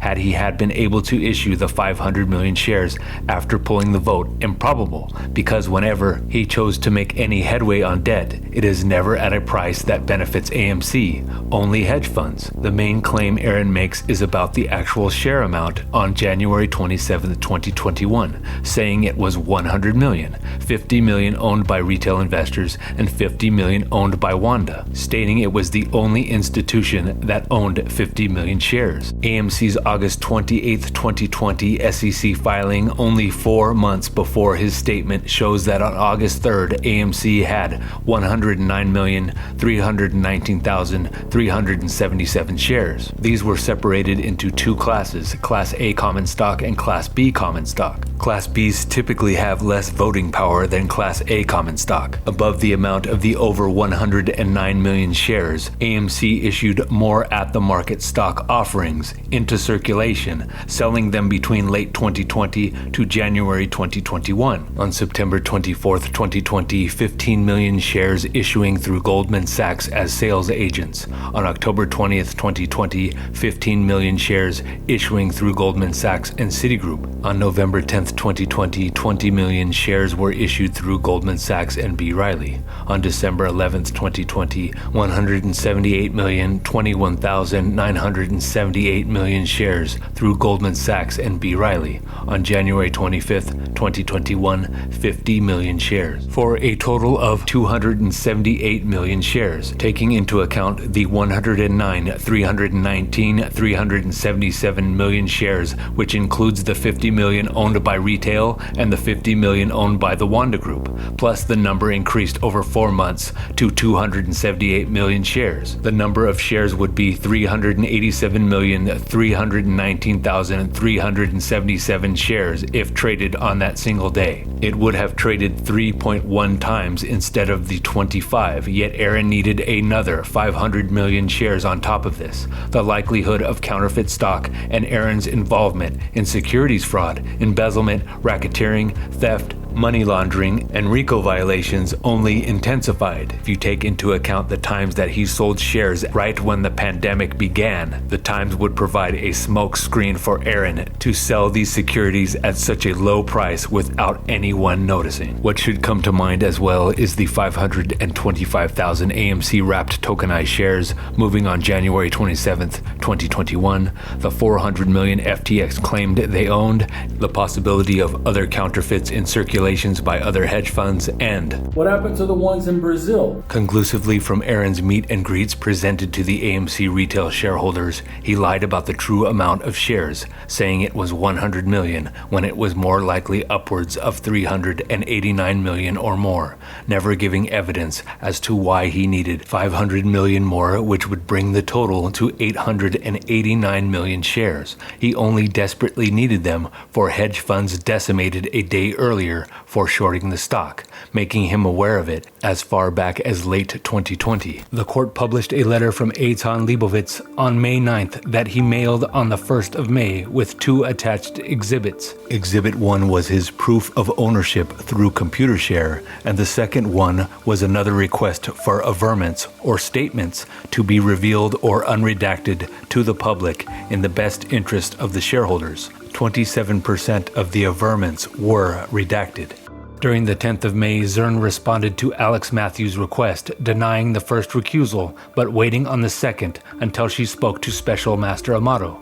The next day, she denied his second request of recusal. On the 12th, Brian Tuttle filed a motion of declaratory relief with a brief. The declaratory relief usually refers to the establishment of rights, duties, and obligations by both parties. Tuttle explained that AMC came into an agreement with Computershare, AMC's securities transfer agent, without shareholder approval. Computershare was to vote on all of the preferred stock in its custody proportionally on routine matters and non-routine matters. Antara's massive position in the depository agreement guaranteed Project Popcorn's votes would pass. Without them, the amendments would not have passed, and the retail investors would not be facing the crash of their financial futures.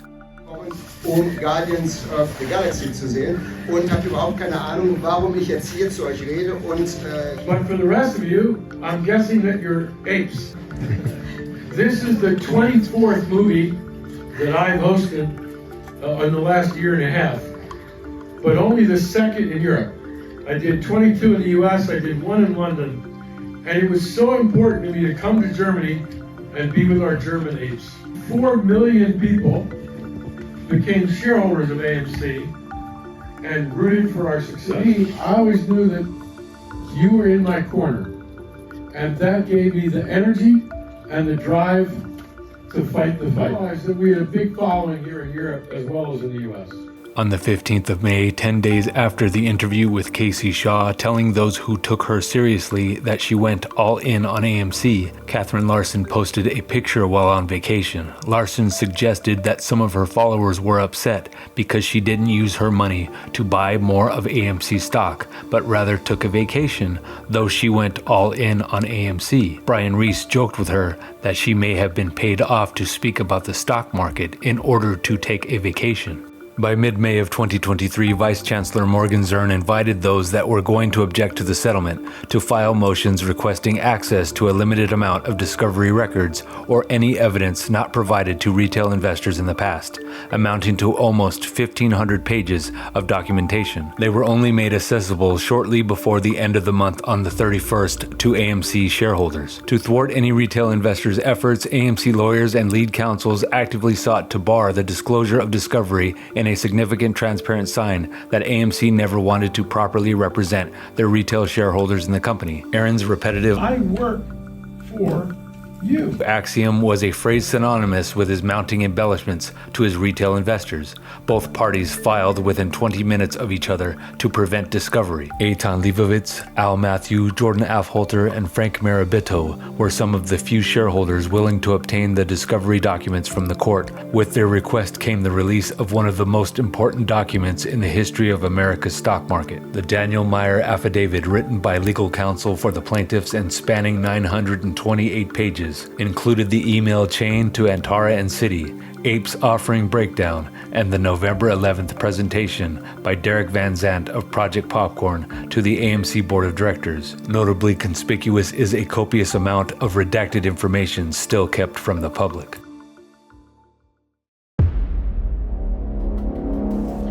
After the release of Discovery, Aron's defenders of Citigroup and AMC's Project Popcorn targeted the same retail investors, pleading their case to the court to intervene, and those defending retail, doing the best they could to run down their characters, but at the same time, per their vacant discourses, relayed to the retail investors nothing but mounting ad hominem attacks, easily palatable by some of the public at ease with anything convenient. What it did show as well was the influencers on Twitter were only there to ensure the mission of Project Popcorn does not fail. All of the major influencers exposed themselves with their inability to explain Project Popcorn, showing their true market expertise lies only with a predetermined motive aligned with Aron to eviscerate retail with unsubstantiated silver-tongued word salad diatribes while placing the pretense of retail support and artificial authoritarianism at the forefront. I'm smart.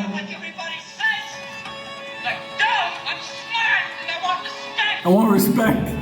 Mike the Marine uploaded a video on the 16th of an inquisitive and tenacious retail investor named Robert, speaking to Aron before the fabricated vote inside of a plane in the early morning hours and walking him to his car. The questions he raised gave a lot of answers to AMC shareholders of what Aron thought of counterfeit shares in the stock market because of its length. Here are some pertinent points. From 107 to 256, Robert asks Aron why AMC decided to drop their former accounting firm in favor of board member Kathleen Paulus-connected Ernst & Young, considering their nefarious past against investors. Aron answers that they were cheaper and not any worse than the other four major firms. Aron also replies that he saw no evidence of Ernst & Young's dealings with shareholders. Robert points out that it is easily searchable in a web browser. At 448 through 523, a question arises about the legitimacy of ComputerShare because of their handling of Ape, which Aron blames on the brokers. From 845 to 1058, Robert broaches counterfeit shares, where Aron delivers a triggering response. There are no competitive shares. You're all lying to yourself. Aron's reply is less than from what one would expect from a Harvard graduate, saying that people would make themselves known by holding counterfeit shares, by expressing they never received their ape shares or did not have the chance to vote, is preposterous considering these counterfeit shares usually leave the hands of short sellers during algorithmic trading, high-frequency transactions that can move the market by computers many hundreds of points in a matter of moments.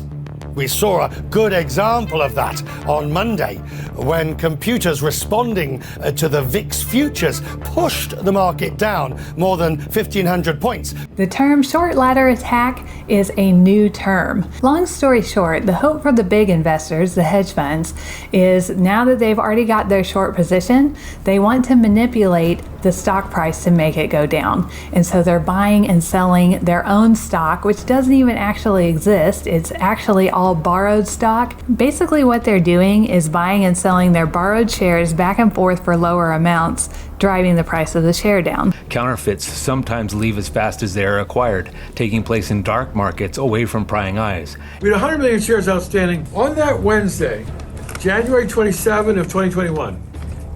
The trading volume in AMC stock was 1,250,000,000 shares. Trading, when we had that run up, the volume was about 1.2 billion in volume. Okay, now with the 50 million share float and 1.2 billion in volume, that means the total float would have to be traded 24 times. Aron then explains, how many complaints do you think we got that you were a shareholder of AMC?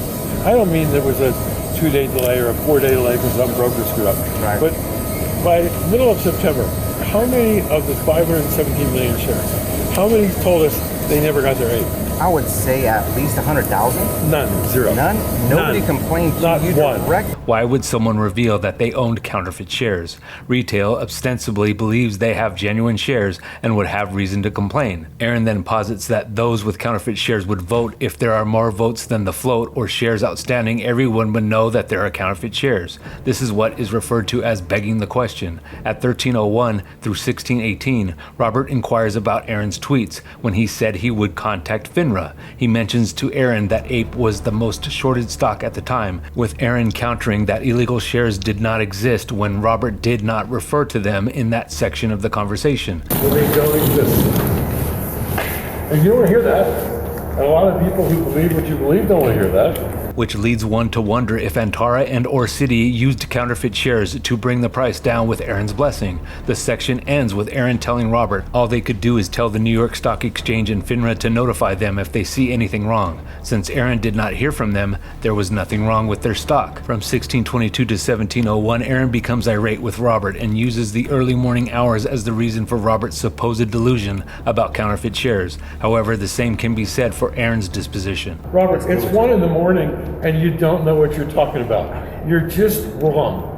You're just wrong. Across the board. There are no synthetic shares. From 1712 to 1753, Robert asked why Aron did not address ape's fall, to which Aron replied that he watched the price come down over months and attributes the reason to a supply and demand market that no longer exists in the stock market via the evidence of his email wanting it shorted down so that Antara can purchase it on the cheap. Robert's intuition about the suspicious nature of ape's fall was correct. At 2038 to 22, Aron is asked about Antara and the rigged vote. Aron gives Antara credit for saving AMC 2 years after it was saved by the apes, though everyone involved in Project Popcorn knew it was not saving anything. It was a created problem where Aron and others would appear as the saviors when AMC didn't need saving. Aron replies further with supply and demand as the reason for the stock price. From 2253 to 2319, Robert asks about the amount of cash on hand with the Antara deal. Aron answers that AMC would only have $500 million with the Antara deal, then using bankruptcy, telling Robert that without Antara they would not have made it through 2023. Again, everyone knew this wasn't true. Aron humiliated Robert, insinuating that he may want AMC to go bankrupt. So if we didn't have the Antara deal, we would have had about $500 million. Okay. If we only had about $500 million, we would not have made it through 2023. We would have filed for bankruptcy somewhere in the middle of 2023. Would you like that? Would be that your role? Was that your role? From 2403 to 2505, Robert says he would hate to roll the dice and see what happens, expressing the feelings of most of the retail investors in AMC as they are put in a difficult position by Aron to trust him with their future. He then explains to Aron that retail has lost a lot of money, as Aron counters with investors who bought in December of last year have more than doubled their money, of course not mentioning part of that wealth was stripped away from them, splitting AMC in half and allowing it to be shorted. From 2610 to 2632, Aron posits that he is one of the few CEOs that communicates consistently with his shareholders, but yet everyone seems to want more from him. From 2638 to 2730, Robert insists that there is a connection between Antara and Citadel. At 2811, he describes to Aron that his main worry is he's seeing things and hearing things, but is troubled about what happens behind the curtain, as he should, since retail investors were kept from Aron's authentic nature towards them. Aron uses his shareholder argument, though he continues to break CEO records as one of the highest paid and is set for life. The amount Aron may make off his shareholdings is irrelevant at this point. It is a deceptive notion to placate his retail base with. From 3111 to 3450, the CEO of AMC then tells Robert that he need only focus on the box office revenue, as it blows any argument about AMC out of the water, as it explains the problems AMC has been having over the last 3 years, which Aron then ties to the share price. At 35 minutes and 36 minutes and 15 seconds, Robert asks why Aron needs a reverse stock split now, with Aron's answer being the stock price is too low. Because it's not healthy for stocks to be trading between $1 and $5. It's not healthy. You get delisted. Yeah. Though redundant, it was done through high levels of unprecedented market collusion. He then reiterates to Robert that the only way to beat short sellers is to keep the company strong, while Aron keeps it on illusionary life support. From 3645 to 3702, Aron expresses that he is upset because of the time and having to hear Robert's theories, including counterfeit shares. At 3833 through 3916, the subject of the 2021 campaign by Aron and his influencers for dilution comes up, and Aron says that had he been able to do it, they would not be in the situation they are in, because the share price at the time would have given them $5 billion. We could have sold 100 million shares and raised $4 or $5 billion. But not as hard as you've been pushing for this reverse split. Placing the blame for the reverse stock split on retail investors.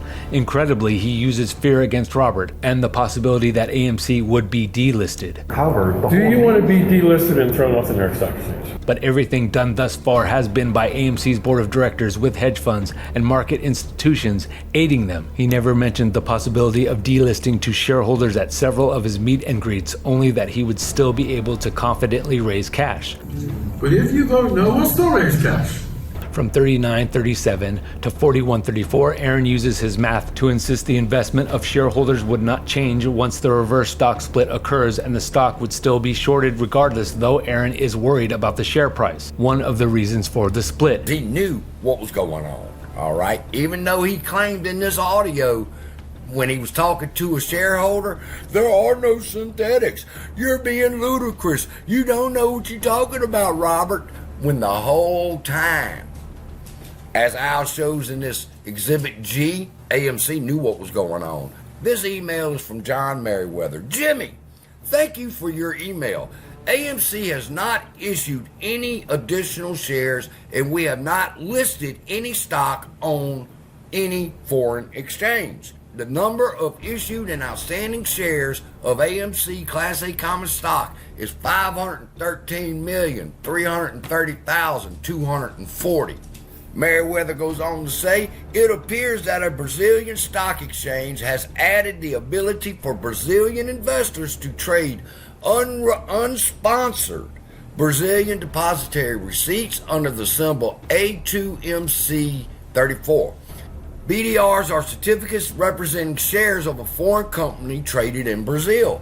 The shares of the foreign company, in this case AMC, are already legally issued, outstanding, and currently trading in the U.S. and are blocked in the account of the program's custodian institution. The custodian's institution is the DTCC. These BDRs are unsponsored by AMC, and we have no involvement in the listings of the BDRs. More information on BDRs can be found at B3, blah, blah, blah. The difference in outstanding shares as reported on the Brazilian exchange is simply a conversion rate calculation. 6 AMC BDRs equals 1 share of AMC Class A common stock. AMC not issued any additional shares. We have not listed any stock on any foreign exchange. The number of issued and outstanding shares of AMC Class A common stock is 513,330,240. Now, if Citigroup wanted to sell AMC shares in Brazil, 100,000 shares of them, then they would lower the float here in America. Shares are not trading over here anymore. They're trading over there. That's how the process works. Question here is, Merriweather is trying to distance AMC from the Brazilian shares when he says these BDRs are unsponsored, which means we didn't have anything to do with them, by AMC, and we have no involvement in the listing of the BDRs. Here's the catch. For more information on BDRs can be found here, and then it goes on to say that it's 6-to-1 ratio over there in Brazil, and the exchange rate is done, and he understands it. He explains it to him. He's distancing himself and AMC from it, but then at the same time, he's acknowledging they exist. So, why didn't John Merriweather at that point go to Adam Aron, or did he, and tell Adam Aron, wait a minute, we got a problem. We've got 513 million shares trading over here in America, and you got 513 million shares trading over there in Brazil, and we didn't do it. The question should have been then by AMC, who was responsible. Citigroup, however much money they made off of selling them counterfeit shares of our company, they owe us that money. They knew fraud existed, they did nothing about it, and they can be held accountable for it, people. One of the early influencers of the AMC MOAS, Randall Cornett, friend to Brian Reis, as they promoted expiring ISDA contracts as proof of the colossal short squeeze, disavows it, also explaining to his followers that he voted yes for Project Popcorn. On the 17th of May, Larsen defended her vacation spending by scolding those questioning it, telling her followers that it was none of their business what she did with her money after talking about it and theirs for almost 2 years, particularly influencing people to buy AMC no matter the price. Brian Reis's video on the 21st stayed consistent with giving non-financial financial advice on the eventual squeeze of AMC that takes place with other events coming together and one causing it. Reis rambled about corruption, seemingly unable to contemplate his own and his support for it, believing Project Popcorn's reverse stock split needed to happen, along with buying pressure as one of the events. This would be meaningless considering anyone buying in for a MOAS would see their investment reduced drastically depending on the broker's ability to restrain themselves from extracting the wealth. The RS would cancel any buying pressure and eliminate any stock squeeze, though the main goal here was likely only to get people to buy. Reis targeted June of 2023 as a key month. I feel like the swap market and these events, maybe even the reverse split, which is an event, something of this nature is what's going to cause the squeeze. The 9-month contracts, which is on June 1st. It's all in the next phase, along with phase 6. Trillions are stopped being siphoned out from Wall Street to these corrupt fucking just everything. Politicians, judges. It's going to come through triggering events, and by doing a reverse squeeze, by paying off debt, by lowering the float, by making it harder and harder to, like I said, to borrow, by making it more attractive to other people, other institutions again, puts on more and more and more buying pressure, that this is stuff we need to get back. Is the squeeze still on? Yes, I believe the squeeze is still on 1000% in my mind.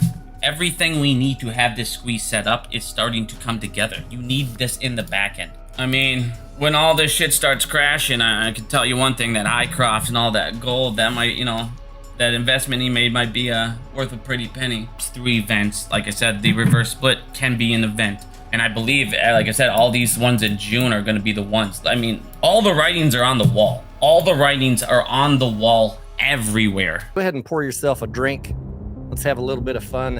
while we talk about facts and financials. Coming close to the end of the month, Anthony Franzetti suggested in a long live stream that he had the same goals as everyone. One of them was not to lose money, though he has done his best so far when it comes to AMC to ensure that retail investors objecting to Project Popcorn lose money, as evident during this conversation. We all have the same end goal, at least most of us do. The video is considerably shortened here, but he does dispense tons of information, mostly fear-mongering to get investors to believe in the desperation of AMC's board of directors' need to raise cash. To make money and to not lose money. Earlier in the show, Franzetti loses control of his focus and his eyelids while trying to dispel rumors about his uncertain truthfulness with the AMC community. He assures his audience that he is there under his own volition to generously help others and for no other reason. Just to be clear, because I know there's a lot of people lying about me every day. I'm not paid by anybody. Take me to court, search my computer, whatever you want. I'm here on my own time to educate you guys, to help you separate the clickbait and the emotion from the facts and the fundamentals. Hey, if someone's getting paid and they're not disclosing it, that's a SEC violation and they should be subject to the full penalties of the law. The very first item is over 700 pages. I read through all of it. The third item is over 900 pages.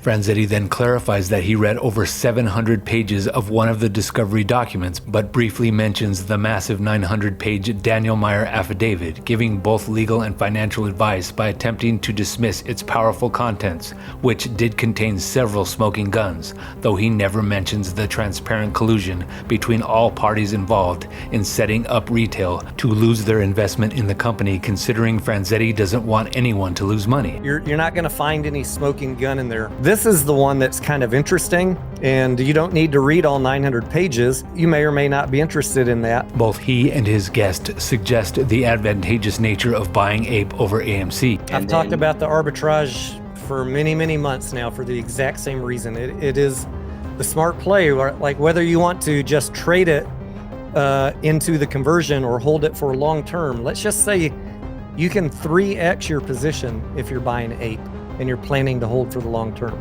So what I saw really, maybe I'm biased because I'm just not looking at it emotionally or conspiratorially.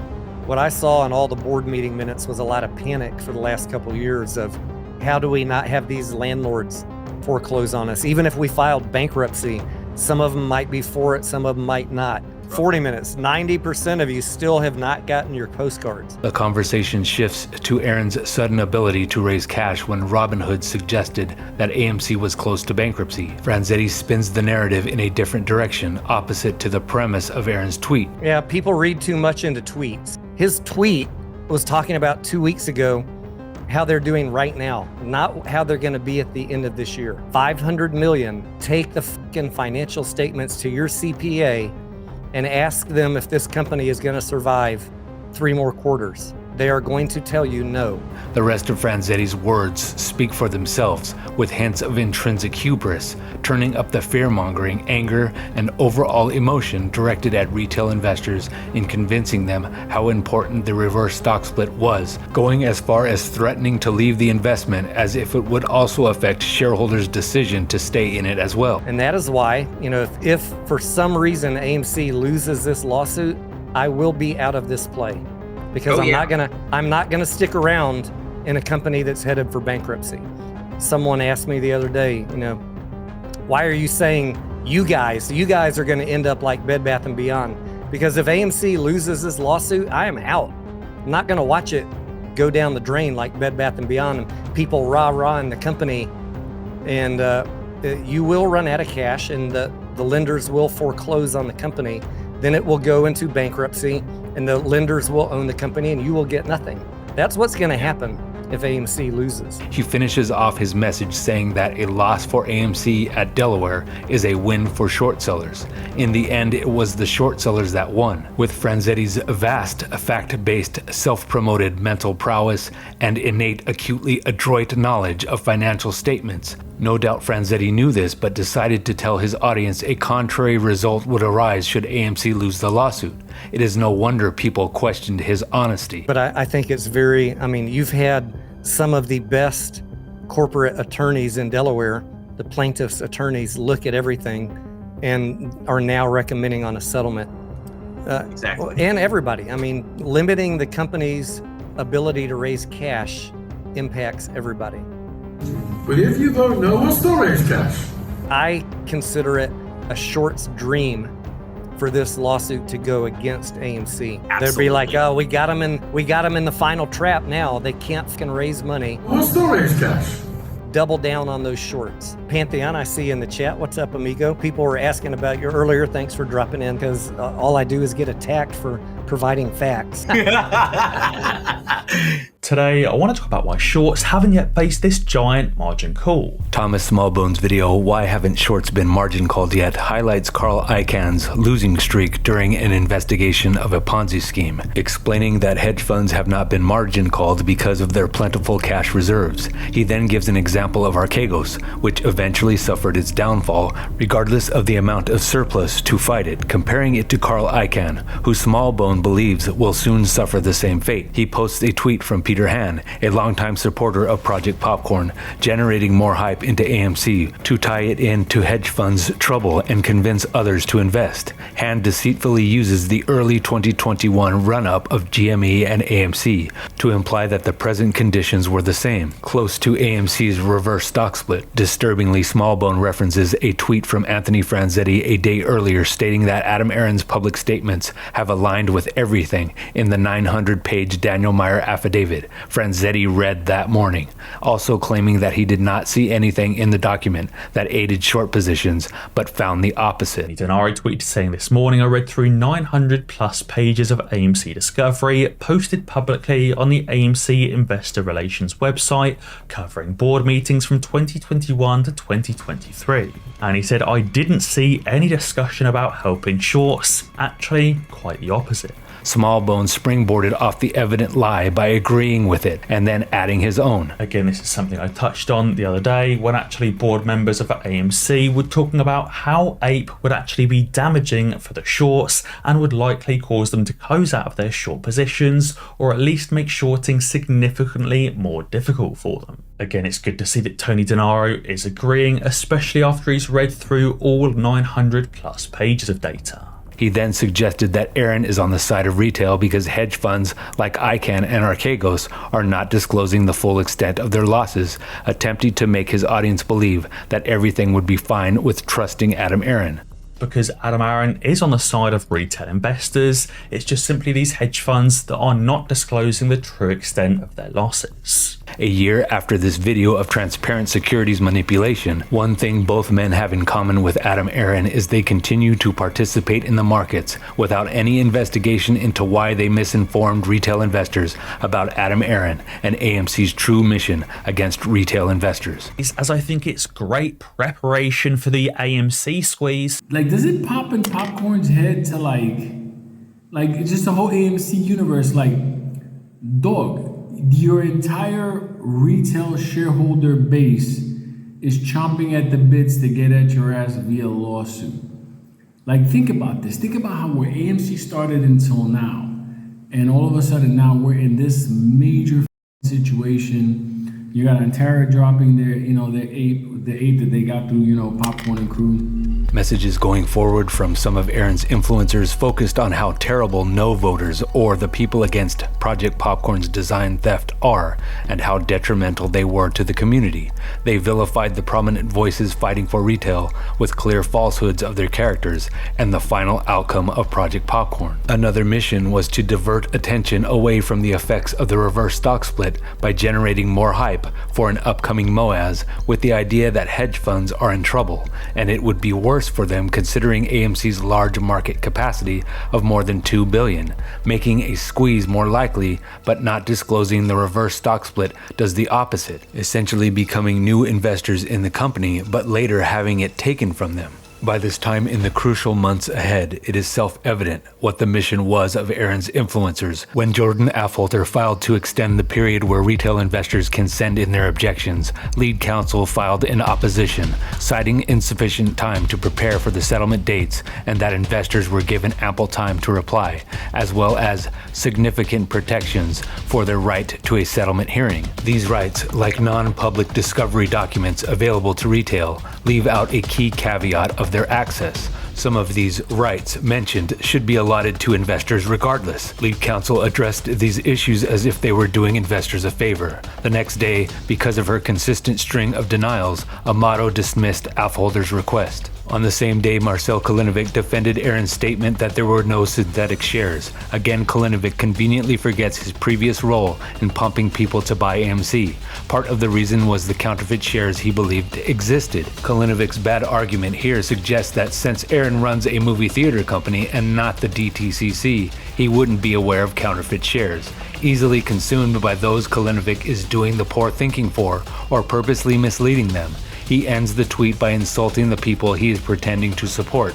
The next day, Affolter filed to adjourn the settlement due to the class members' denial of due process. Many of the shareholders still did not receive notice of the settlement before the May 24th deadline. Affolter pointed to Zurn's instruction letter to shareholders where she said the timeline for a settlement would only work if postcards were delivered by May 24th, 2023. He asked to postpone the settlement hearing until all class members were notified and had time to review discovery documents. The same day, Etan Leibowitz filed a motion mentioning the lack of due process guaranteed to citizens via the 14th Amendment to the Constitution and Chancery's own Rule 23b3. We got short sellers that short on AMC writing the judge talking about please don't do the reverse stock split. I don't even know why they even should be able to vote.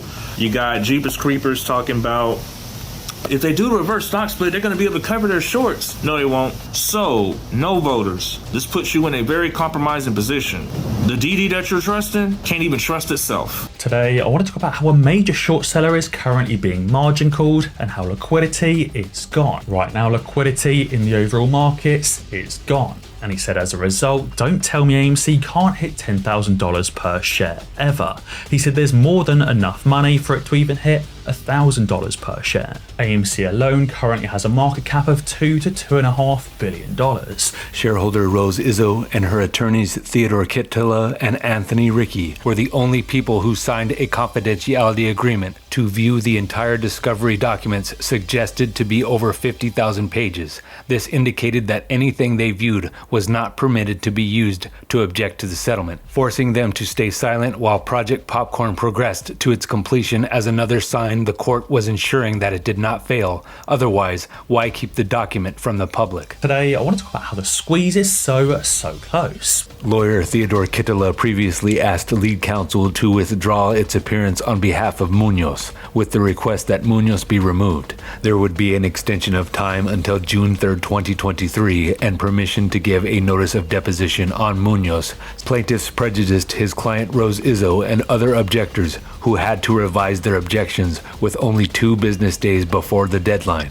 Bloomberg reported Isbaldo Munoz's silence on the AMC lawsuit and settlement, with Rose Izzo seeking more information as to why. It was denied by Vice Chancellor Morgan Zurn. At the end of May, Franzetti came to bat for Adam Aron once again, reiterating that he read the 900-page Daniel Meyer Affidavit during a singular morning research session. He reminded everyone that he found nothing, but he took a jab at the important emails that implicated Aron, calling them secret, like he once did with Robert's interview, to downplay their importance. Franzetti's guest is Mei Ling Lai, former employee of Goldman Sachs and Morgan Stanley, now a retired trader in her late 40s. Mei was rumored to be a bondholder of AMC that would benefit from the reverse stock split, like Franzetti, who admitted to investing in the arbitrage of APE and AMC's price difference. Therefore, the settlement would benefit him and some of his guests as well. They had every incentive to commit securities fraud and mislead retail investors at the Chancery Court.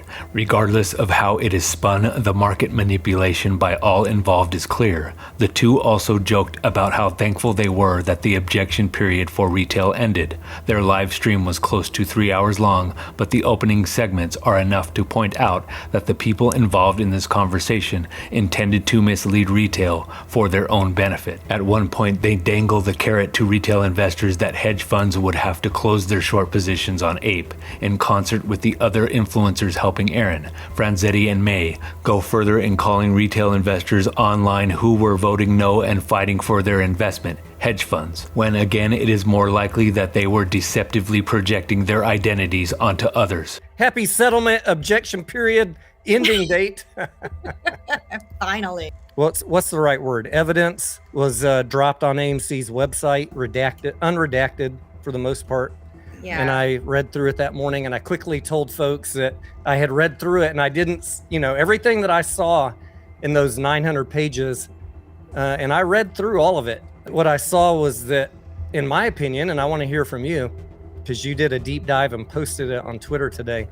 I went a little nuts, but you know what? What I saw was that everything that Adam Aron's been saying publicly was very congruent with the board meeting minutes and the secret emails. So tell us what you saw. Ultimately, there are quite a few redactions in it, but it doesn't matter because the bulk of it shows pretty clearly what's going on. Like, I can't imagine that the redacted stuff would change my mind. I think the major thing that it shows is they had no understanding that when Ape came out, that the shorts would go so aggressively at it. Hit us with a couple bullet points in your brain that stood out to you that said this was not a plan to help the shorts. Ape. Oh, there's even there's more than one email/memo that, provided you don't have a jargon issue, which apparently a lot of the shorts do, it says really clearly that they were doing the Ape issuance in an effort to force a share count on the FTDs, to force the AMC folks to have to cover the AMC shorts to cover. Like, there's more than one spot where it shows it pretty clearly. One just shows that both the bankers, the city bankers, in the presentation to the board, as well as in emails previous to, they thought that when they issued the dividend, that given the way that it was done, there would be no one to lend out the Ape stock. And so AMC shareholders would have to buy that. AMC shareholders that were short would have to buy the Apes somehow in the aftermarket, and there wouldn't be anything to buy. Like, that's one thing. And then another thing is there's a whole memo. Adam Aron is asked to reword it so it doesn't look like he's doing it just to try to get the shorts to cover. I remember reading one sentence in the board meeting minutes or the presentation from Citibank, I forget which one, where they were talking about saw a scenario where by issuing Ape, they could put pressure on shorts. I saw zero text in any of the board minutes or the emails that said we're doing this to help the shorts. It was quite the opposite. No, it's totally the opposite. If you can actually be bothered to go read the documents. What happens to all the failed to delivers, the FTDs? His answer was they simply go away. It's like they never happened. Yeah. Everything is there for you to read. Of course, I know, May, when you're talking about shorties, you're talking about all the trolls on Twitter and YouTube and stuff like that. You don't actually mean hedge funds.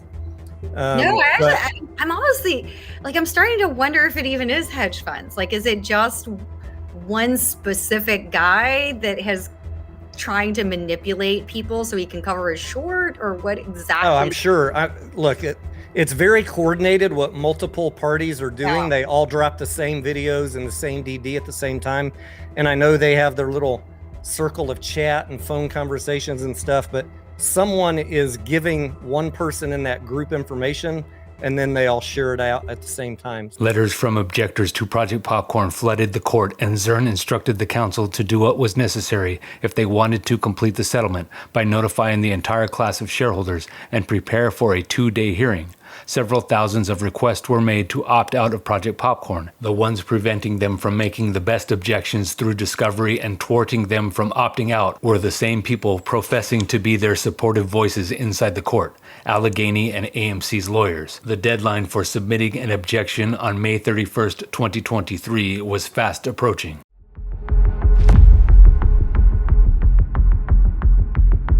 Etan Leibovitz filed exceptions to Amato's report, challenging Zurn's choice of how to effectuate notice to AMC stockholders via postcards. Jordan Affolter provided exceptions to Special Master Amato's report, saying that Amato provided little evidence to prevent shareholders' rights to due process. Furthermore, emphatically pointing out that the court cannot deny the constitutionally protected right to due process for the sake of the lawyer's request of expediency. In another 20-minute gap between filing filings, the lead counsel opposed Affolter's request of proper due process and his request for extension, despite their inability to provide any notice to the stockholders as per the court's instructions.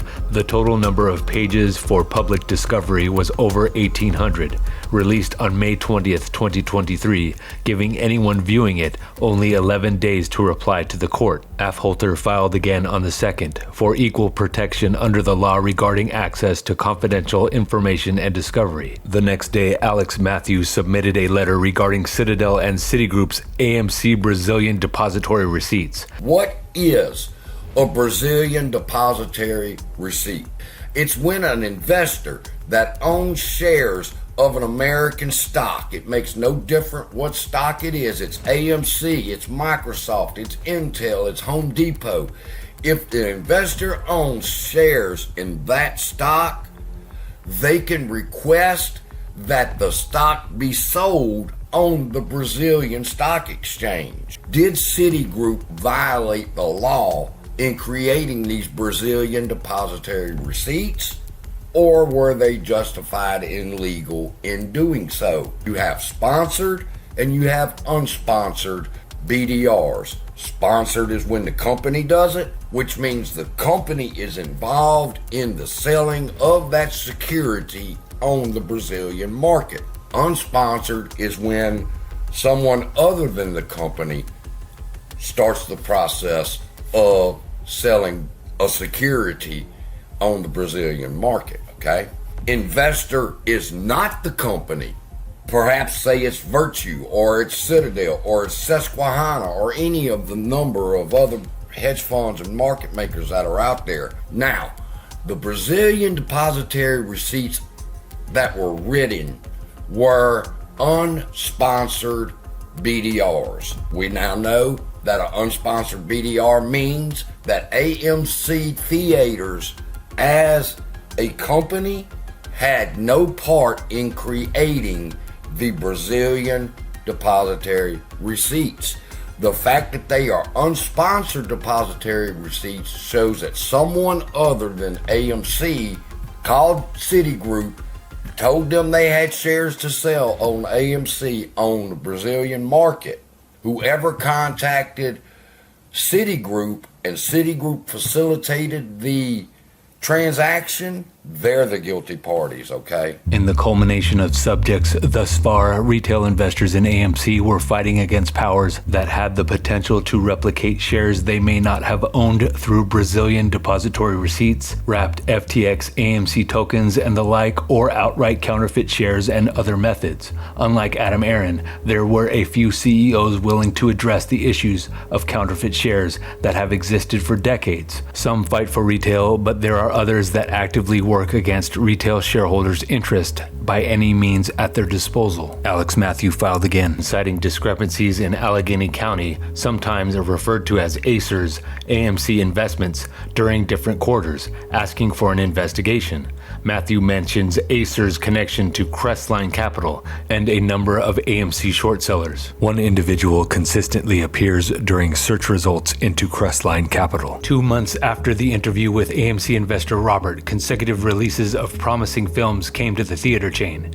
Aron reported a record number of visitors in May of 2023. On June the 6th, 2023, Amato again denied Affolter, holding shareholders to a higher standard of accountability than insiders hiding their actions through redacted confidential discovery documents. The president of Strategic Claim Services, Paul Mulholland, executed an affidavit. Adrienne Kapoff, AMC's defense attorney, filed it with the Chancery Court on the 7th of June. There were a few notable omissions in the affidavit, including who hired Strategic Claim Services and did they notify every AMC shareholder. They also omitted the total number notified. Mulholland provided a master list of how they contacted shareholders, sending a letter or emails to 2,356 nominees on the list. A question arises from the master list if every institution named guaranteed that all shareholders, both domestic and international, would be notified via postcard. Zurn's action appeared ineffective while Aron, with the use of Twitter and his large following, never notified any of his retail shareholders when he could have. Naturally, as the chief architect of the scheme, it would be in his best interest and those shorting the stock that he remained silent. Part of the Mulholland affidavit included they notified 1.5 million names and addresses to people who used Robinhood, sending them 5 days before the deadline to object on May 31st, 2023. AMC's defense attorneys further said that the plaintiff's suit would have failed and the shareholders would have received nothing while they took away their holdings in AMC. They cited the rigged vote as proof that shareholders wanted the theft to occur. They included that AMC needed this to survive and, if denied, would only be able to raise cash with APE at a severely self-inflicted low price by Aron and all involved. Like Aron, they ended their plea with the fear of bankruptcy. If Citi was shorting AMC and Citi was working to create APE with Popcorn, okay, once Popcorn became the CEO / chairman,